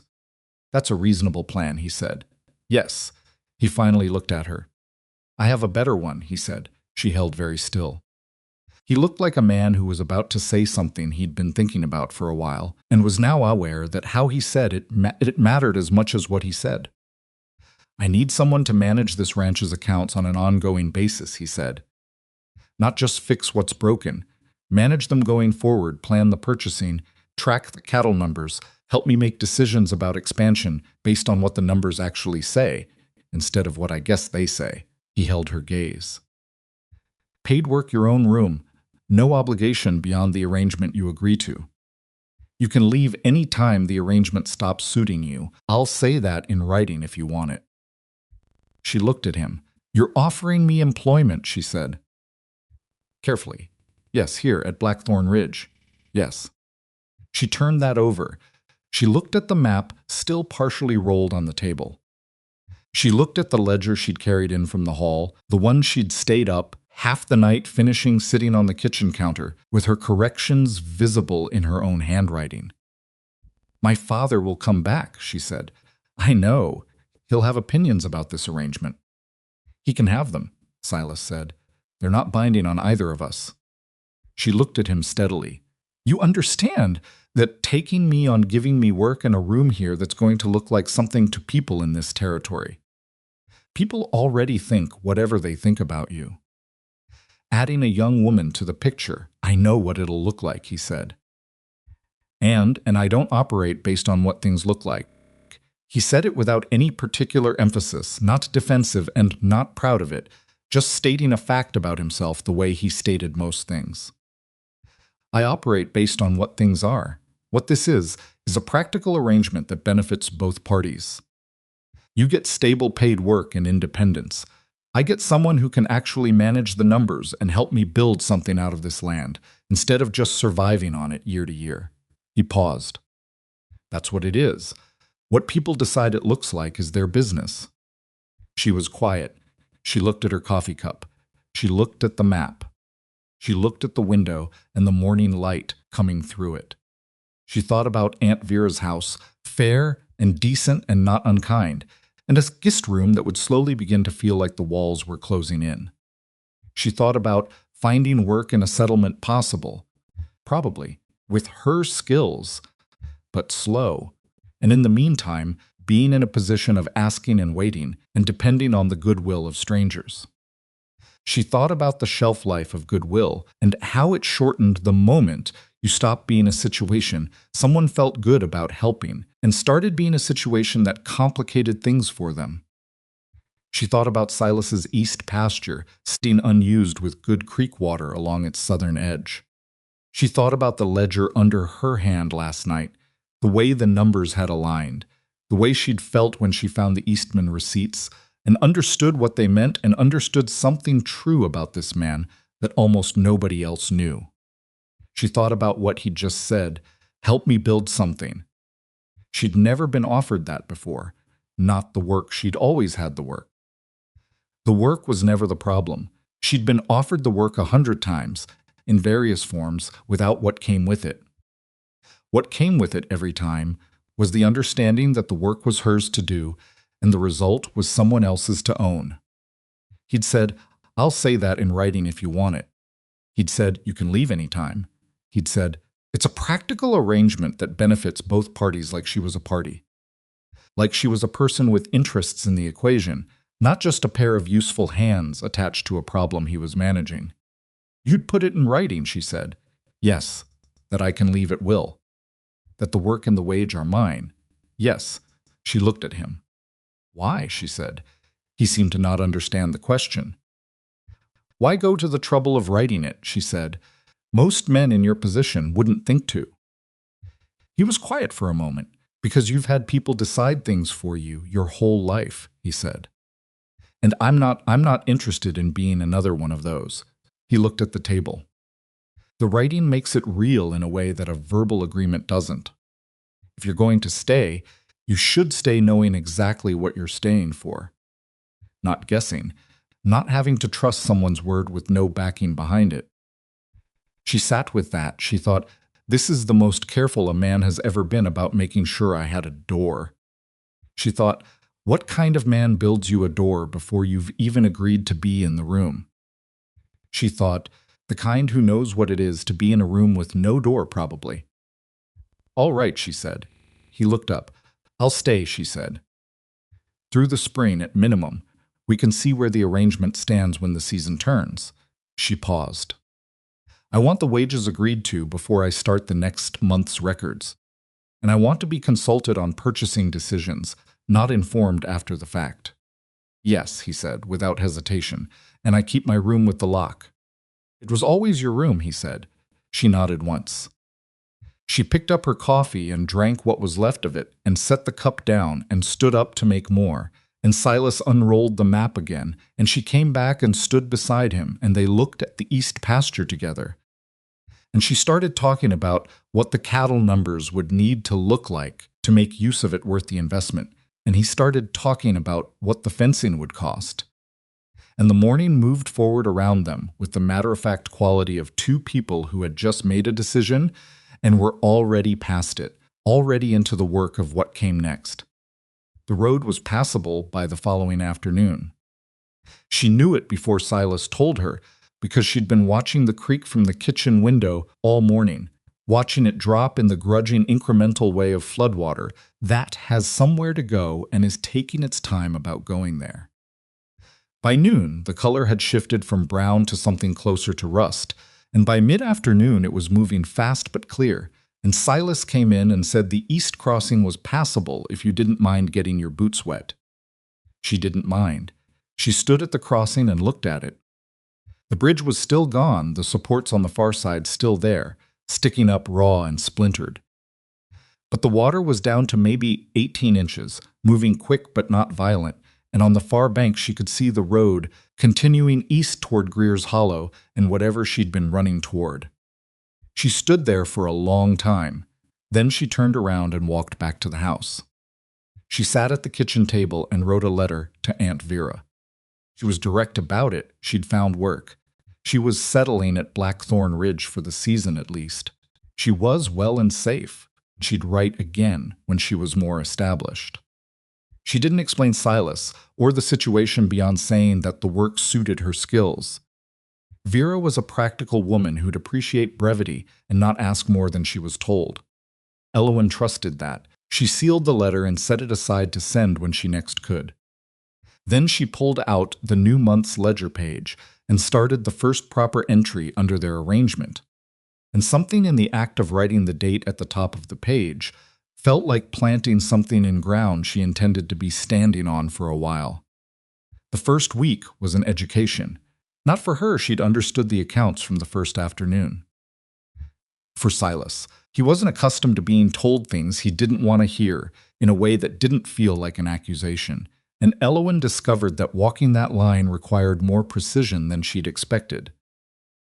The first collision came on the 5th day. He'd committed to a supply order feed for the winter, lumber for a fence repair on the north pasture, without telling her. She found the agreement when a man came to the gate to confirm the delivery, And she went to Silas in the barn and told him flat out that the price he'd agreed to was 20% over what she'd found available from two other suppliers in the records. He looked at her. "I've dealt with Mercer for 3 years," he said. "And Mercer charges you more than anyone else," she said. "Consistently, I can show you. It's not just about price. Mercer's reliable. Being reliable is worth something," she said, "but not 20%. Not every year," she held his gaze. "You asked me to help you make decisions based on what the numbers say. The numbers say Mercer is costing you money you don't need to spend." He was quiet for a long, not comfortable moment. She waited. She'd learned to wait with him.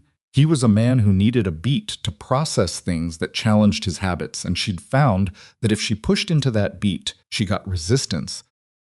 But if she let it sit, she got something that looked like consideration. "Write it up," he said finally. "Show me the comparison." She did. She laid it out on the table that evening, 4 years of Mercer's invoices against the available alternatives she'd found in the records. $1,800 over 4 years. Not catastrophic. Not trivial either. He looked at it for a long time. "Damn," he said quietly. "Yes," she said. "He's a decent man," Silas said. Meaning Mercer. Like that mattered to the math. "He's a decent man charging you too much," she said. "You can still buy from him. Just not at this price. Go to him with the comparison and ask him to meet the market. If he won't, you have your answer about whether the relationship is worth what it costs." He looked at her. "You think he'll come down?" "I think a man who values a 3-year relationship with a good customer will come down rather than lose the account," she said.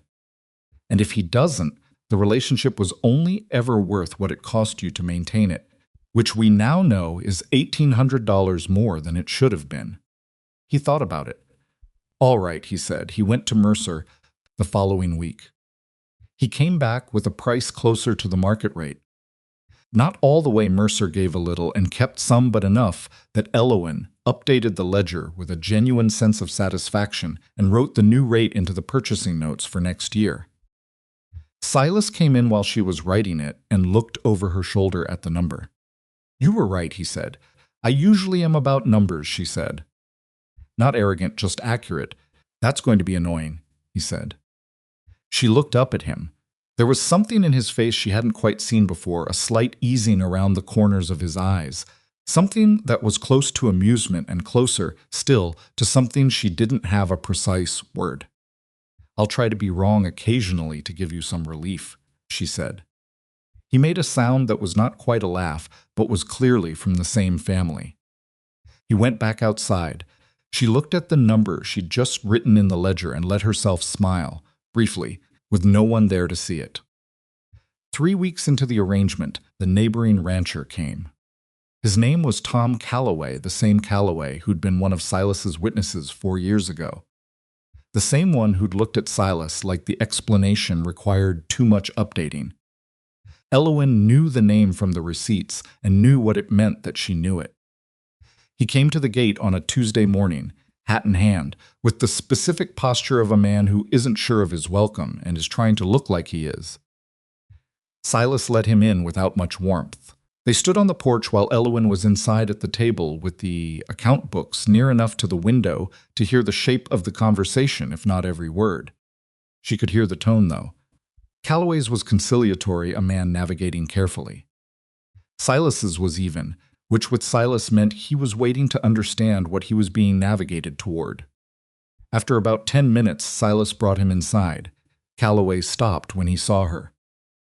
He looked at Silas. "This is Elowen Price," Silas said. "She manages the accounts." Calloway looked at her with the particular expression of a man recalibrating. She'd gotten used to that expression. She gave him a polite nod and kept her pen in her hand and didn't make it easier for him than that. He sat down across from Silas at the table. The problem, it emerged, was water. Not a new problem, a recurring one, that the territory had apparently been managing poorly for years. The creek that fed the East Ridge properties had been running lower than usual this season, and 2 of the smaller ranchers had started making noises about whether someone upstream was drawing more than their share. Silas listened to all of this without speaking. Then Calloway said, "People are saying maybe it's Blackthorn taking more than's fair." The room went very quiet. Elowen looked at her ledger page. Her pen stopped moving.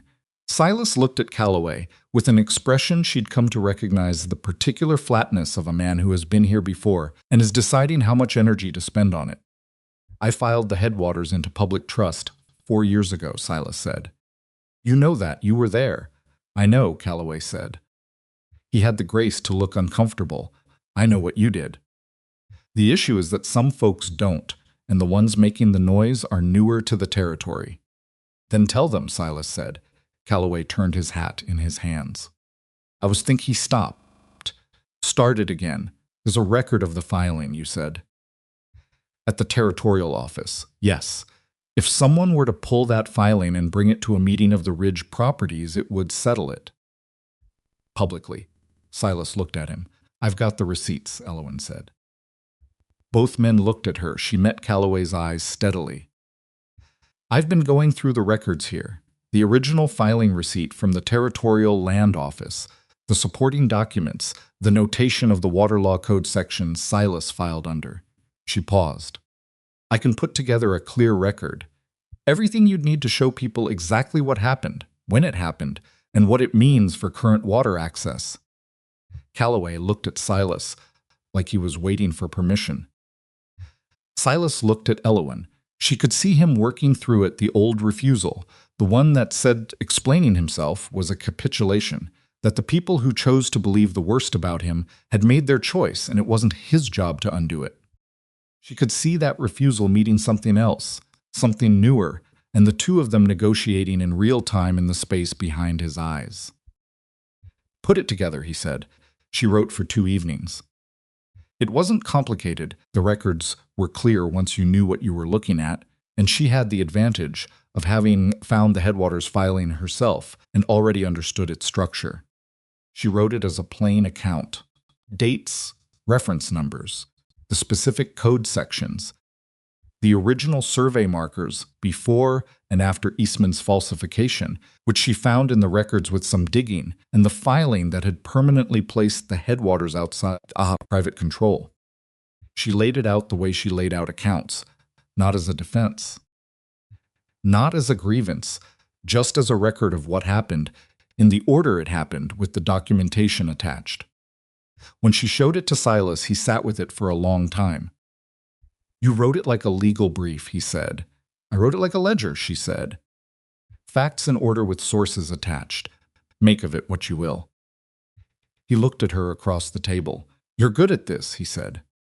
She'd heard that before. She'd heard that her whole life. Actually, from her father in his oblique way, from the territorial office clerk who'd looked twice at the document she'd prepared, from Silas himself more than once now. She'd heard it and received it and moved on, because competence had always been the currency she used and never the thing she got to keep. But something in the way he said it this time, not "you're useful," not "this is good work," but simply "you're good at this." Like it was a fact about her that he was stating for the record, something in that landed differently. "I know," she said. He held her gaze. "Good," he said. Like he was glad she knew. Like it mattered to him that she knew. She looked back at the document. Calloway brought the record to the Ridge meeting 2 weeks later. Elowen wasn't there, it wasn't her meeting, and she didn't push to be included, and Silas went alone on a gray morning with her organized document in his inside coat pocket. He came back in the late afternoon. She was in the kitchen when she heard his horse, and she kept working. She was in the middle of reconciling the month's feed costs, and she didn't want to lose the thread, but she listened for the door. He came in, took off his coat, hung it on the peg. She waited. "Hendersons were there," he said.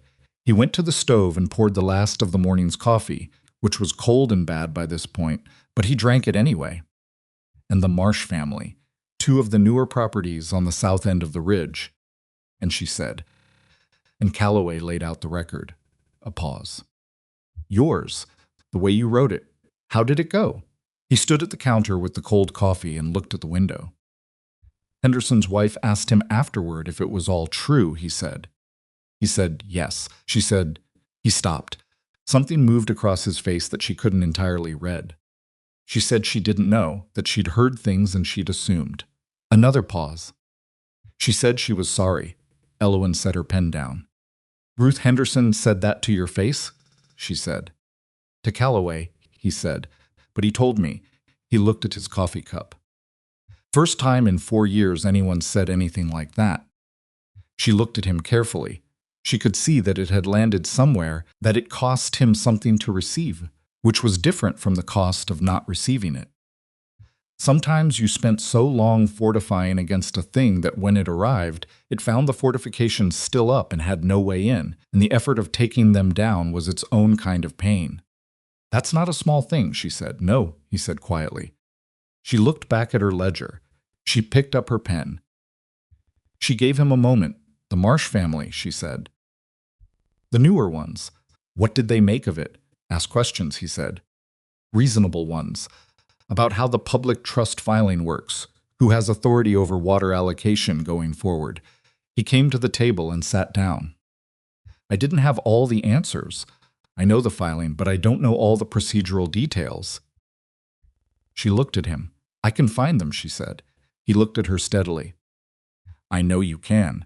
She wrote for another hour while he sat across from her, doing his own quiet work, and the afternoon light came through the window and made the kitchen warmer than the temperature outside warranted. And outside the creek ran clear and low, and nobody upstream was taking more than their share, because 4 years ago a man had spent his own money and his own time to make sure they never could. 6 weeks into the arrangement, Elowen made a mistake. It wasn't a catastrophic one, not a wrong number or a miscalculation. It was a judgment error. She'd recommended against buying a particular parcel of land adjacent to the north pasture because the price was high and the timing seemed wrong, and she'd run the numbers 3 different ways. And they'd all said the same thing, not yet. Then a rancher from 2 properties south bought it instead. She found out on a Thursday, when Silas came in with a look on his face, that she was beginning to be able to read. The Reeve parcel, he said. She knew immediately. Sutton bought it, yesterday, for less than what they were asking us. She sat back in her chair. He negotiated, she said. I didn't account for negotiating room in my analysis. No, Silas said. She looked at the table. I assumed the asking price was close to firm because the Reeves had been sitting on it for a year without a buyer, she said. I should have factored in that a year without a buyer means they're softer on price than they're showing.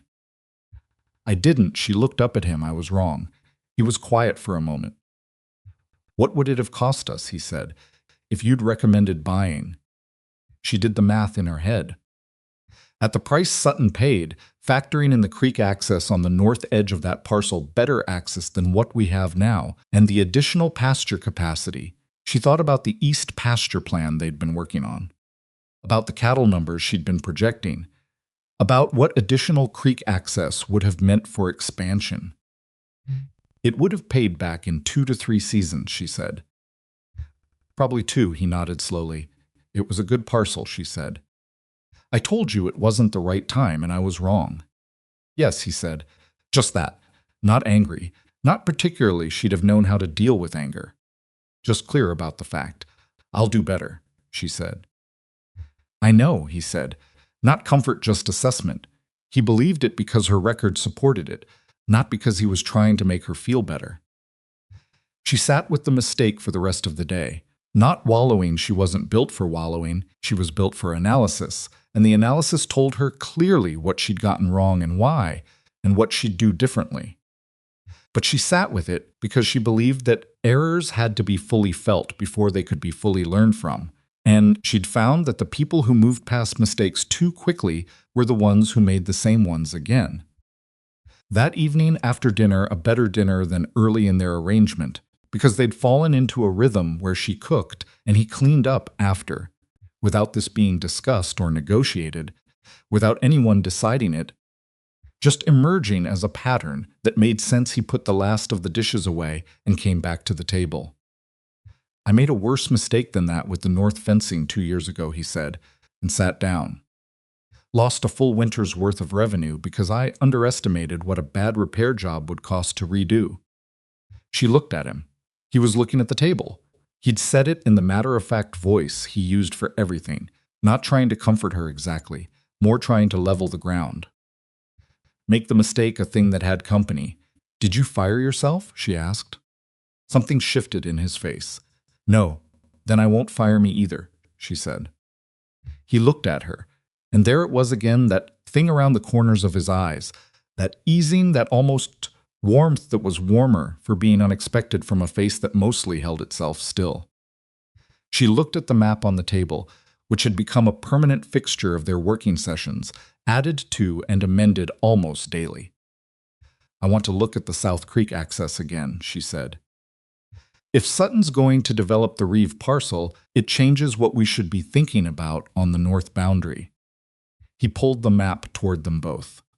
They worked for another 2 hours that evening, their chairs closer to the map than they usually were, their voices lower in the quiet house, the fire burning down, and neither of them noticing it until it was just coals, and she got up and added wood without thinking about it, which was the first time she'd tended his fire, and he watched her do it and didn't say anything. And she sat back down and didn't say anything either, and they went back to the map. Later, in the room at the end of the hall, she lay in the dark and thought about the day. The mistake and the way he'd met it. The map and the way they'd worked together over it. The fire and the way she'd tended it without hesitation, which told her something about what this place had become to her without her tracking the becoming. It wasn't home yet. She was careful about that word. She'd learned too young what it meant to put your whole weight on something that could be taken away. But it was becoming something. She could feel it in the way she moved through the house now, not like a guest, not like someone afraid to touch the wrong thing, but like someone who knew where things were and knew they'd still be there tomorrow. She was building something. Not alone she understood that now. The way you understand something that was always true once you see it, she'd always been capable. She'd always been skilled. But capability alone didn't make something yours. You needed ground that was actually yours to stand on, and decisions that were actually yours to make, and someone who looked at what you could do and said that's yours and meant it.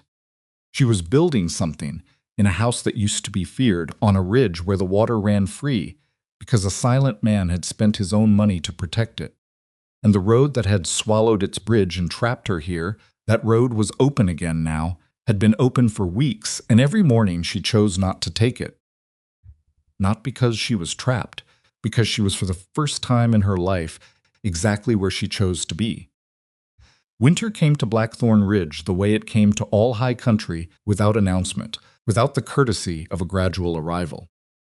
One morning in late November, Elowen woke to silence of a particular quality, the kind that meant snow had fallen overnight and absorbed the world's edges, and she lay still for a moment listening to it before she got up. 3 inches on the ground. More coming, by the look of the sky. She made coffee and stood at the kitchen window and looked at the property under its new white coat and felt something she'd been feeling more frequently lately and still hadn't fully named. It wasn't contentment exactly. Contentment sounded too finished, too settled, and she was not a woman who had ever been able to stay fully settled. It was more like the feeling of being correctly placed, of being in the right room, finally, after spending years standing in hallways. Silas came in from the barn with snow on his shoulders and boots that needed to stay on the porch, and he looked at the coffee she'd already poured for him and at her standing at the window, and he said nothing, which was how he said, "Good morning." And she said nothing back, which was how she said it too, and they drank their coffee on opposite sides of the kitchen, watching the snow come down. That was what 2 months at Blackthorn Ridge looked like now. Not dramatic, not performative. Just 2 people who had figured out how to be in the same space without requiring anything unnecessary from each other, and who had discovered, somewhere in the routine of that the lack of requirement was its own kind of thing.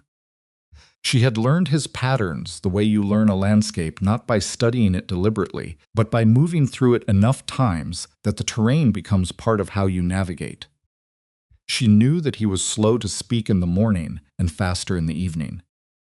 She knew that when he went quiet in the middle of a conversation, he wasn't dismissing what she'd said but processing it, and that if she waited long enough, an answer always came. She knew that he read late, and sometimes she could see the light under his door when she got up for water, and that, on those nights, the book on his table the next morning would have its marker moved significantly further along.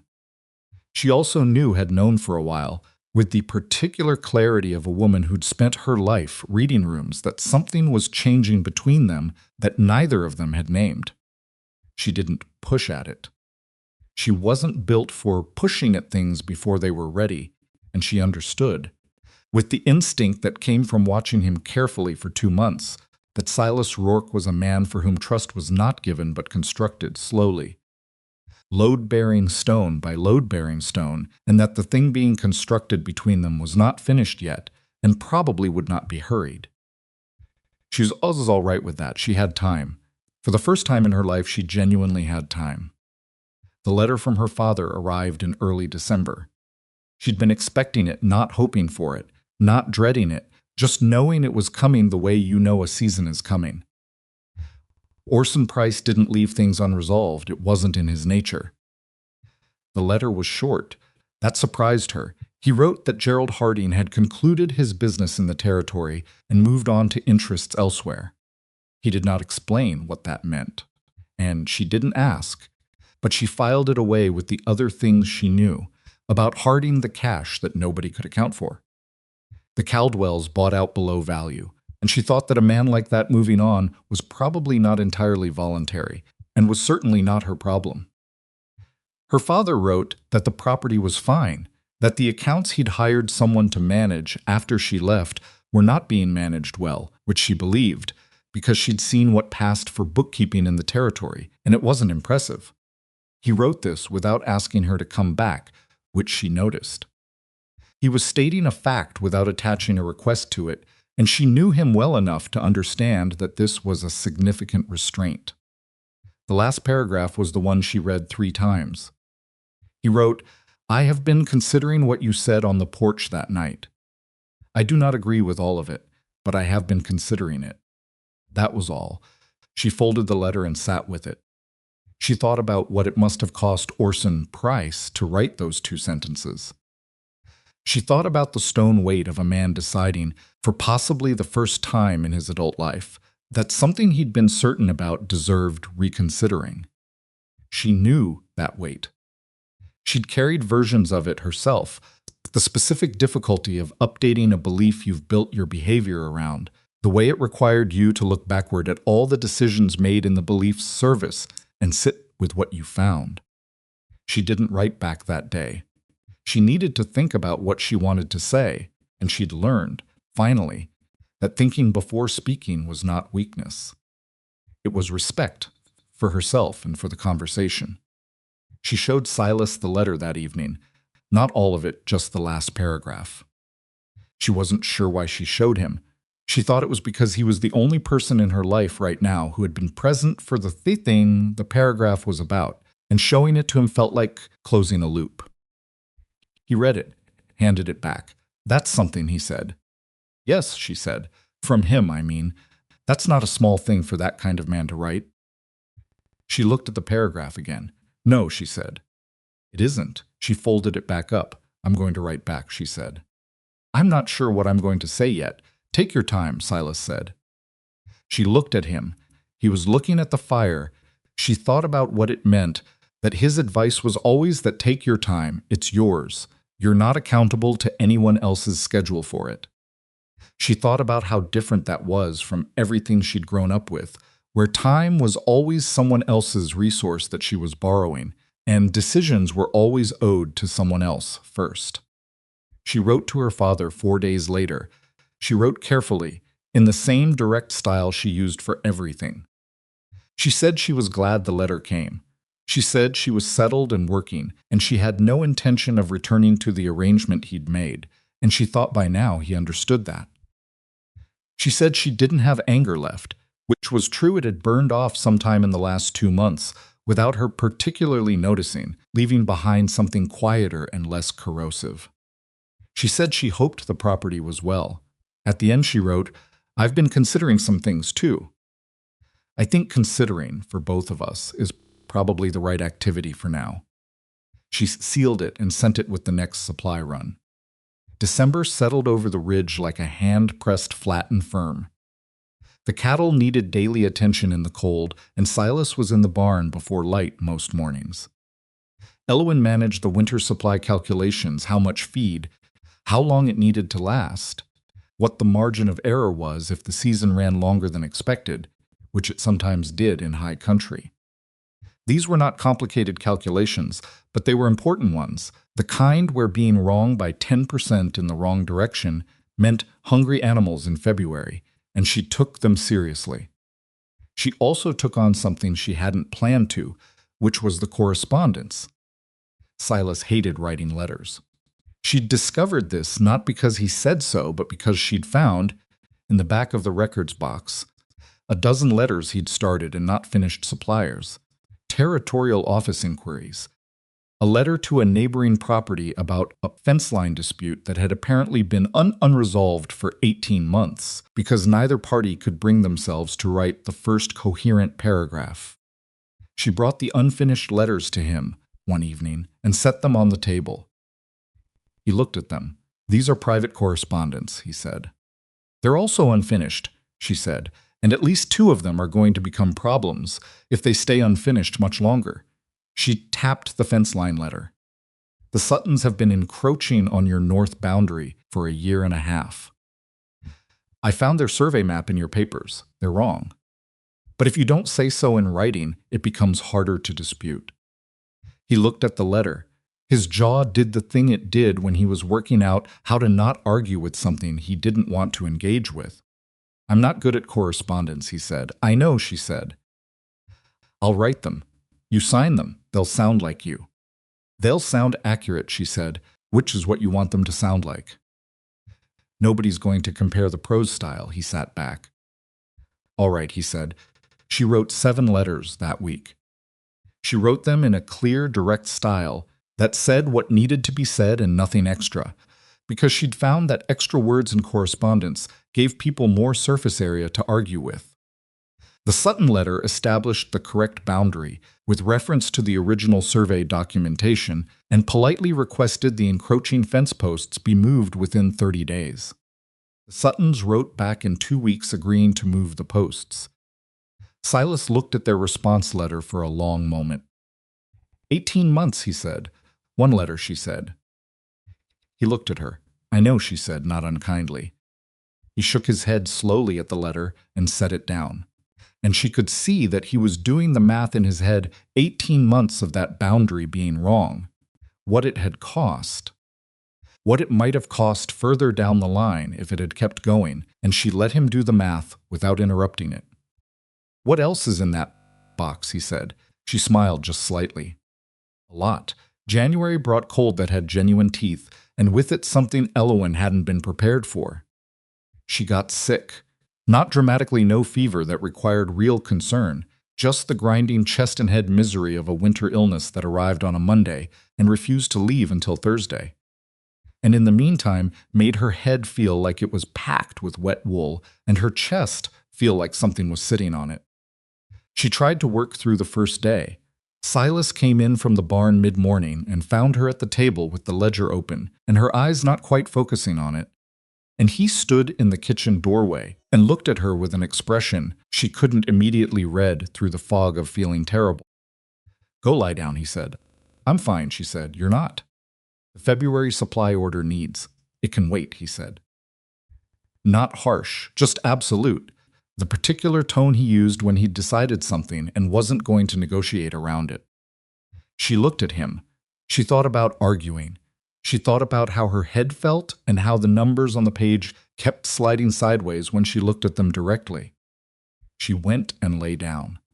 He brought her tea sometime in the mid-afternoon, knocked on the door, waited, and when she said, "Come in," set it on the table beside the bed with the matter-of-fact efficiency of someone who was doing a practical thing and not going to make anything out of it.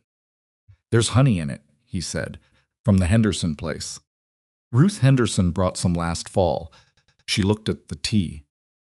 then at him standing by the door, hands in his coat pockets, not quite meeting her eyes in the way he had sometimes when something was slightly outside his usual range. "Thank you," she said. He nodded. "Turn to go, Silas." He stopped. She wasn't sure what she'd been going to say. She hadn't planned to call him back, but she was lying in the room at the end of the hall that had felt like shelter since the first night, and she was sick and tired in ways that went beyond the illness. And sometimes when you're tired enough, the things you've been careful about stop staying put. "I'm glad I stayed," she said. He stood in the doorway with his hands in his pockets and his back still mostly to her, and she saw his shoulders do something not quite a movement, more a settling, like something coming to rest after a long time held up. "Turn partway, not all no," he said.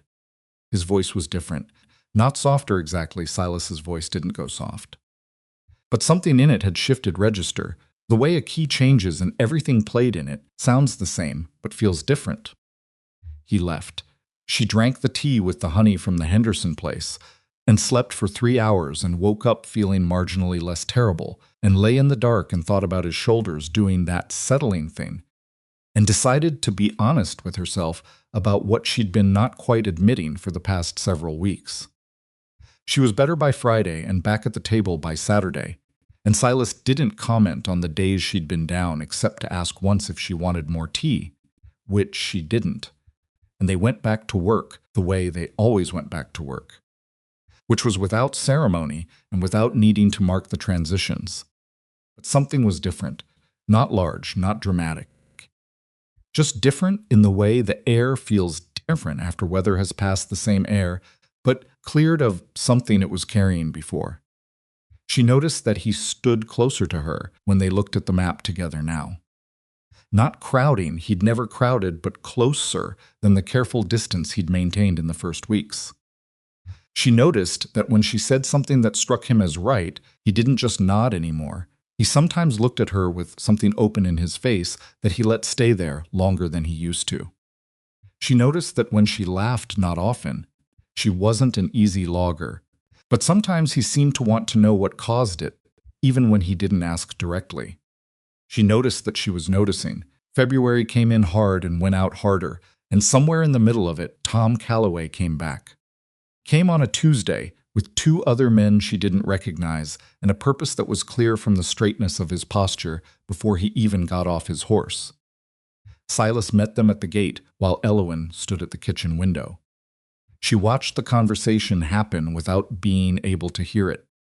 She could read enough of it from posture and gesture. Calloway doing most of the talking, the 2 men with him listening. Silas standing in his usual way, which was entirely still without being rigid, fence post that had been in the ground long enough to belong there. After about 20 minutes they left. Silas came inside. "What was it?" she said. He sat down. He had an expression she'd seen a handful of times, the expression of a man who has received something he didn't expect and is working out how to carry it. "Calloway's been talking," he said, "about the Headwaters. About the Eastman business." He looked at the table. "Apparently he's been talking for a while, since the Ridge meeting. And the 2 men with him are from the South properties. Newer families. They've been hearing the old version of the story for the 3 years they've been here." He paused. "They came to ask if the document version your account was accurate." She waited. "I told them it was," he said. "What did they say?" He was quiet for a moment. The older one, Marsh, from the South Creek property, said that he'd been telling his sons that Blackthorn Ridge was a place to stay clear of. He looked at the window. He said he was going to stop telling them that. The kitchen was very quiet. Elowen looked at Silas's face and saw what it cost him to receive that, not the cost of bad news, but the specific cost of good news, arriving late and landing in soil that had been waiting for it a long time.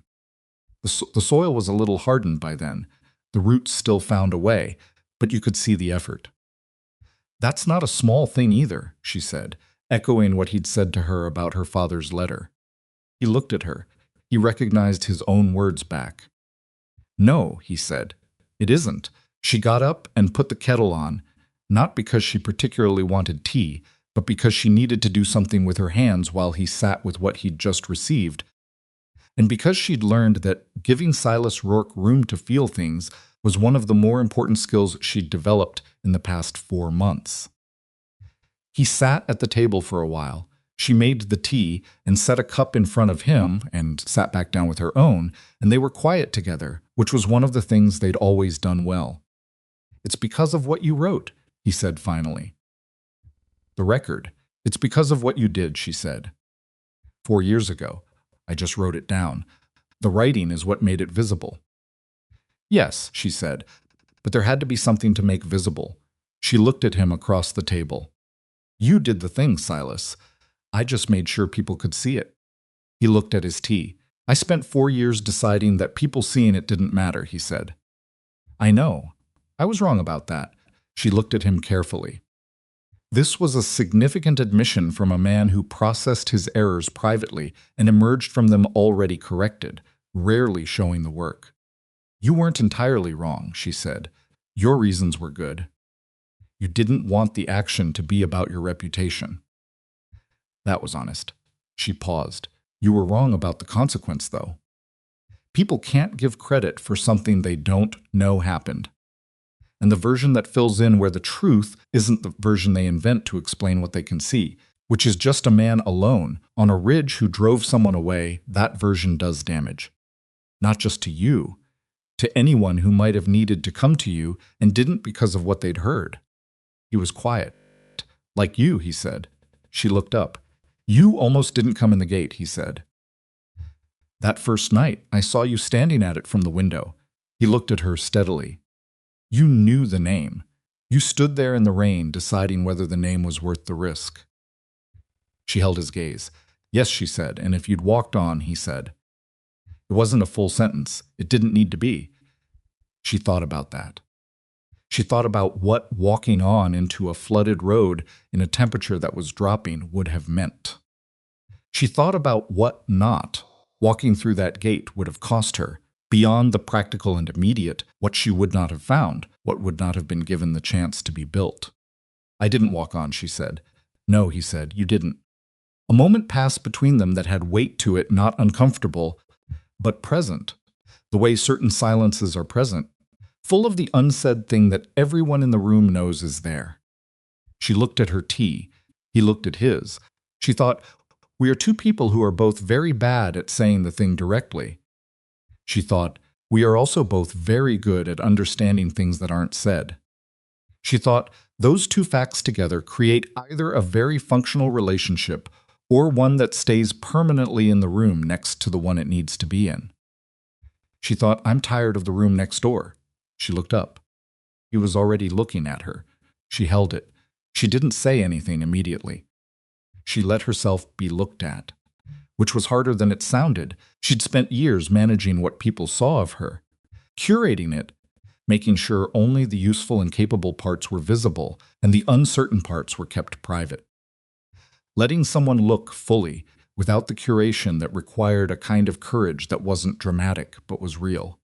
"I've been thinking," she said. "About what?" he said. "About the arrangement," she said. "The original one. The practical one." He was very still. "I think it's still a good arrangement," she said. "The work, the accounts, the room." She paused. "I also think it's become something else, and neither of us has said so, and I'm not interested in pretending that it hasn't." The kitchen was very quiet. "No," he said slowly. "Neither am I." She nodded. "I'm not asking you for anything right now," she said. "I'm just saying that I know what's there, and I'm not afraid of it." She paused. "I'm not going to bolt." He looked at her for a long moment. Something in his face had come unmounted from its careful neutral setting. She'd seen it happen briefly before that small open flash, but it hadn't lasted. This time it stayed. "Elowen," he said, her full name. He never shortened it. "Yes, I'm not good at—" He stopped. Started again. "I've been alone a long time, not because I was forced to be. Because I didn't—" Another stop. She could see him working at it, this man who was precise about everything except the interior of himself. "I didn't know how to be around someone without the arrangement, starting to feel like a weight they were carrying for me." She thought about that carefully. Is that what this feels like? She said. He looked at her. No, he said. That's the thing. It doesn't. She held that. Then we're all right, she said. We can be slow about the rest of it. I'm not going anywhere. He looked at her. He reached across the table and put his hand over hers, not a dramatic gesture, not practiced at all. Actually slightly awkward in the way of a man who meant a thing completely but wasn't sure about the doing of it, and she turned her hand under his and held it. And they sat like that for a while in the winter-quiet kitchen, with the snow outside and the tea getting cold, and it was imperfect and unhurried and entirely real. Spring came late that year the way it often did at Elevation. March went out still cold, but April arrived with the sound of snowmelt running in the creek and the smell of earth releasing itself from frost. And Elowen stood in the east pasture one morning and looked at the land she'd been planning on paper all winter and felt the particular satisfaction of a thing transitioning from idea to actual ground. They brought 4 additional cattle onto the east pasture in the second week of April. Silas had found a fair price through a contact. Elowen had helped him identify in the winter correspondence a rancher 2 territories over who was reducing his herd and willing to deal reasonably. She'd negotiated the letter. Silas had finalized it in person, which was the right division of the task. The cattle were good stock. She watched them spread out across the east pasture and felt the numbers confirm themselves. The projection she'd written in February, the one she'd run 3 different ways until she was confident enough to recommend it, was going to prove out. She could already see it. Silas stood beside her at the pasture fence. Well, he said. Well, she said, you were right about the timing. I was right about the stock and the price, she said. The timing was yours. You were the one who said April rather than May. You agreed. I did, she said. Because you were right. She looked at the cattle. We're allowed to both be right sometimes. He made the sound that wasn't quite a laugh. She'd grown fond of that sound over the winter. They stood at the fence together in the April morning and watched the east pasture come to life, and Elowen thought about a kitchen table in October, and a man who told her that what she wanted wasn't the point. And she thought about a flooded road and a gate she'd almost not walked through. And she thought about all the versions of her life that almost were the ones that would have been quieter and safer and smaller and slowly suffocating. And she felt grateful in the direct, uncomplicated way she'd come to trust. Grateful without performance and without the asterisk that said but. She was grateful. Full stop. Orson Price came back in May. She saw him coming down the road in the morning light and felt her stomach do the thing it always did. When she saw him coming, not the old fear. Not quite, but the body's memory of the old fear. The muscle memory of years of bracing. She breathed through it. She'd gotten better at that. She didn't go inside. She stood at the fence and waited for him. He came to the gate and stopped his horse and looked at her. He looked older than he had on the porch in October, which wasn't that many months ago, but had apparently been a season of its own for him, with its own costs. He had the look of a man who'd been doing the considering he'd mentioned in his letter, and had found it harder than expected. Elowen, he said. Dad, she said. He got down off the horse.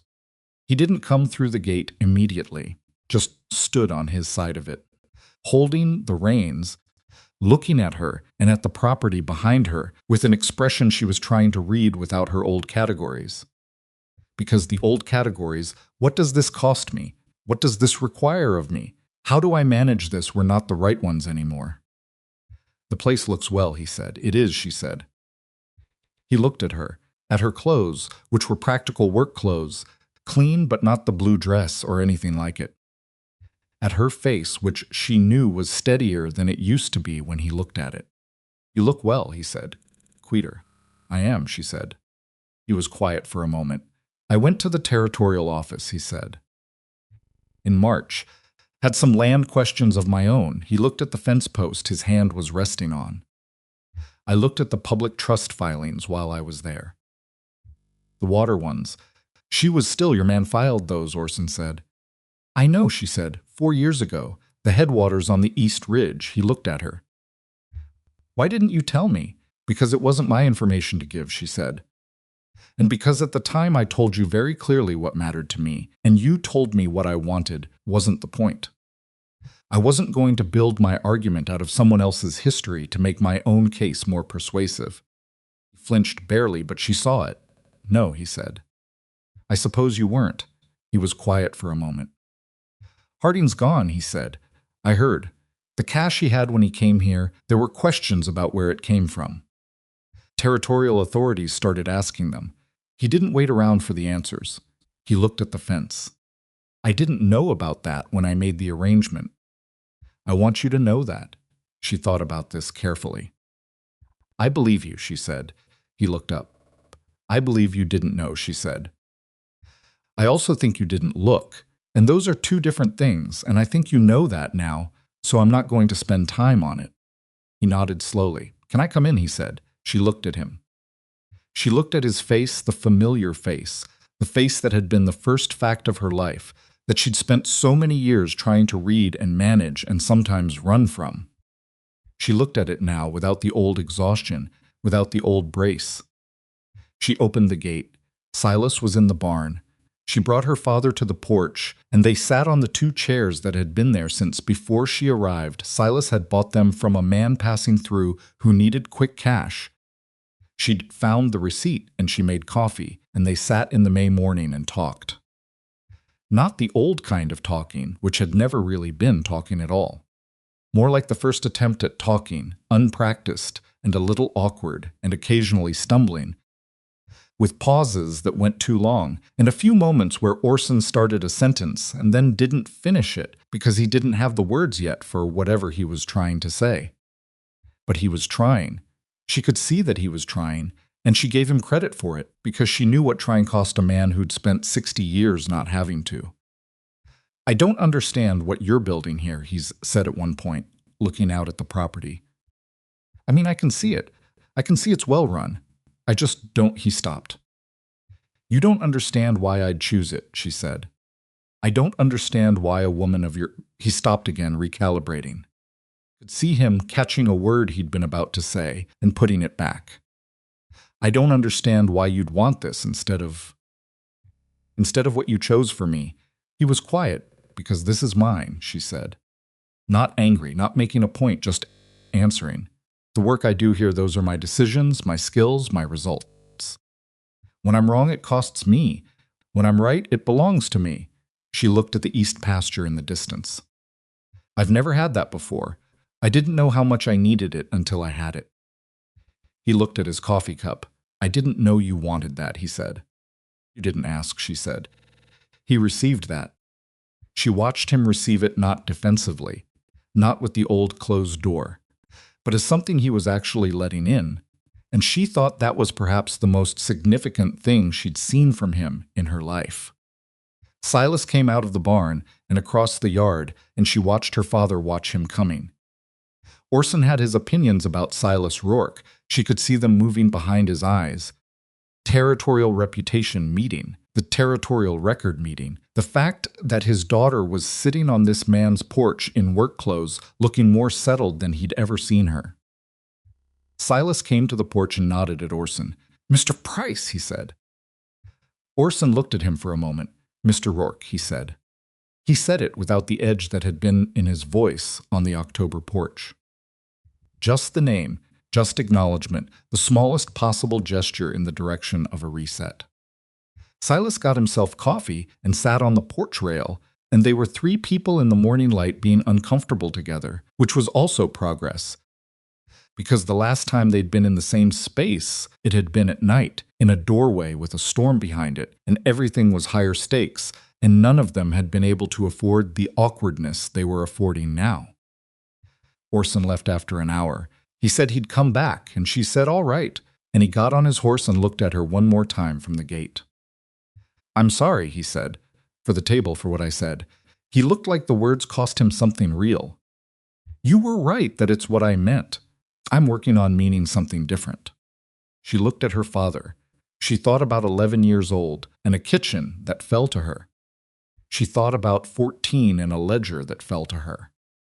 She thought about 24 and a table and a blue dress and a road in the rain. She thought about all of it, the whole long weight of it, and she thought, forgiveness isn't forgetting, and it isn't saying it was fine. It's deciding that the weight of the past doesn't get to be heavier than the possibility of what comes next. I know you are, she said. That's enough for now. He rode away in the May morning and she stood at the gate until he was gone, and then she stood there a little longer, just breathing. Silas came to stand beside her. He didn't say anything. He just stood there with his coffee, close enough that she could feel his presence, and after a moment she leaned just slightly against him, not a collapse, just a lean.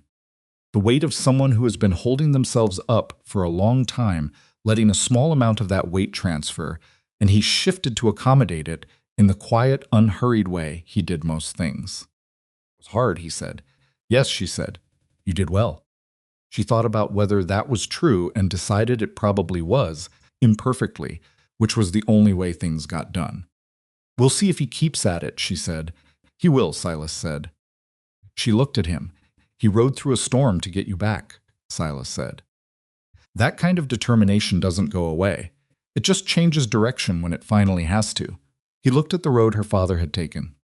He'll come back, and the next time will be a little easier. She thought that was probably right. She stood beside him at the gate in the May morning with the east pasture full of cattle and the creek running clear and the house behind them that used to be feared, and she thought about what it meant to build something not just to inherit it, not just to survive in it, but to build it, with your own hands and your own mind and the right person standing beside you not telling you how to hold the hammer. She thought about the girl who'd packed one bag in the rain and walked out of a house where what she wanted wasn't the point, and she thought about how that girl hadn't known what she was walking toward, hadn't known it was possible to walk toward something rather than just away from something, hadn't known that a road that swallowed its bridge could lead you somewhere you'd choose to stay. You couldn't plan that, you couldn't arrange it or negotiate it or guarantee it. You just had to be willing to push open the gate in the rain and step through it, even when you were afraid, even when the name on the other side of it was one people said in a particular voice. You had to be willing to let what was real be different from what you'd been told. They married in June quietly at Blackthorn Ridge. No ceremony that required an audience, because neither of them were people who needed witnesses to make a thing true. Tom Calloway came, and Ruth Henderson, and two of the younger Marsh children who ran around the property and had to be extracted from the barn twice. Elowen wore a dress she'd made herself from fabric she'd ordered with her own wages, not blue. A deep rust color, the color of the creek in autumn when the leaves came down. She'd chosen it because she wanted to. Silas stood at the front of the property in his good coat and looked at her walking toward him with an expression that had nothing managed about it, nothing held at careful distance. Just his face open hers. She reached him and they stood together, and she thought, here is a man who rebuilt the fire without being asked, and gave me a room with a lock on the inside, and stood behind me without speaking when I needed ground beneath my feet.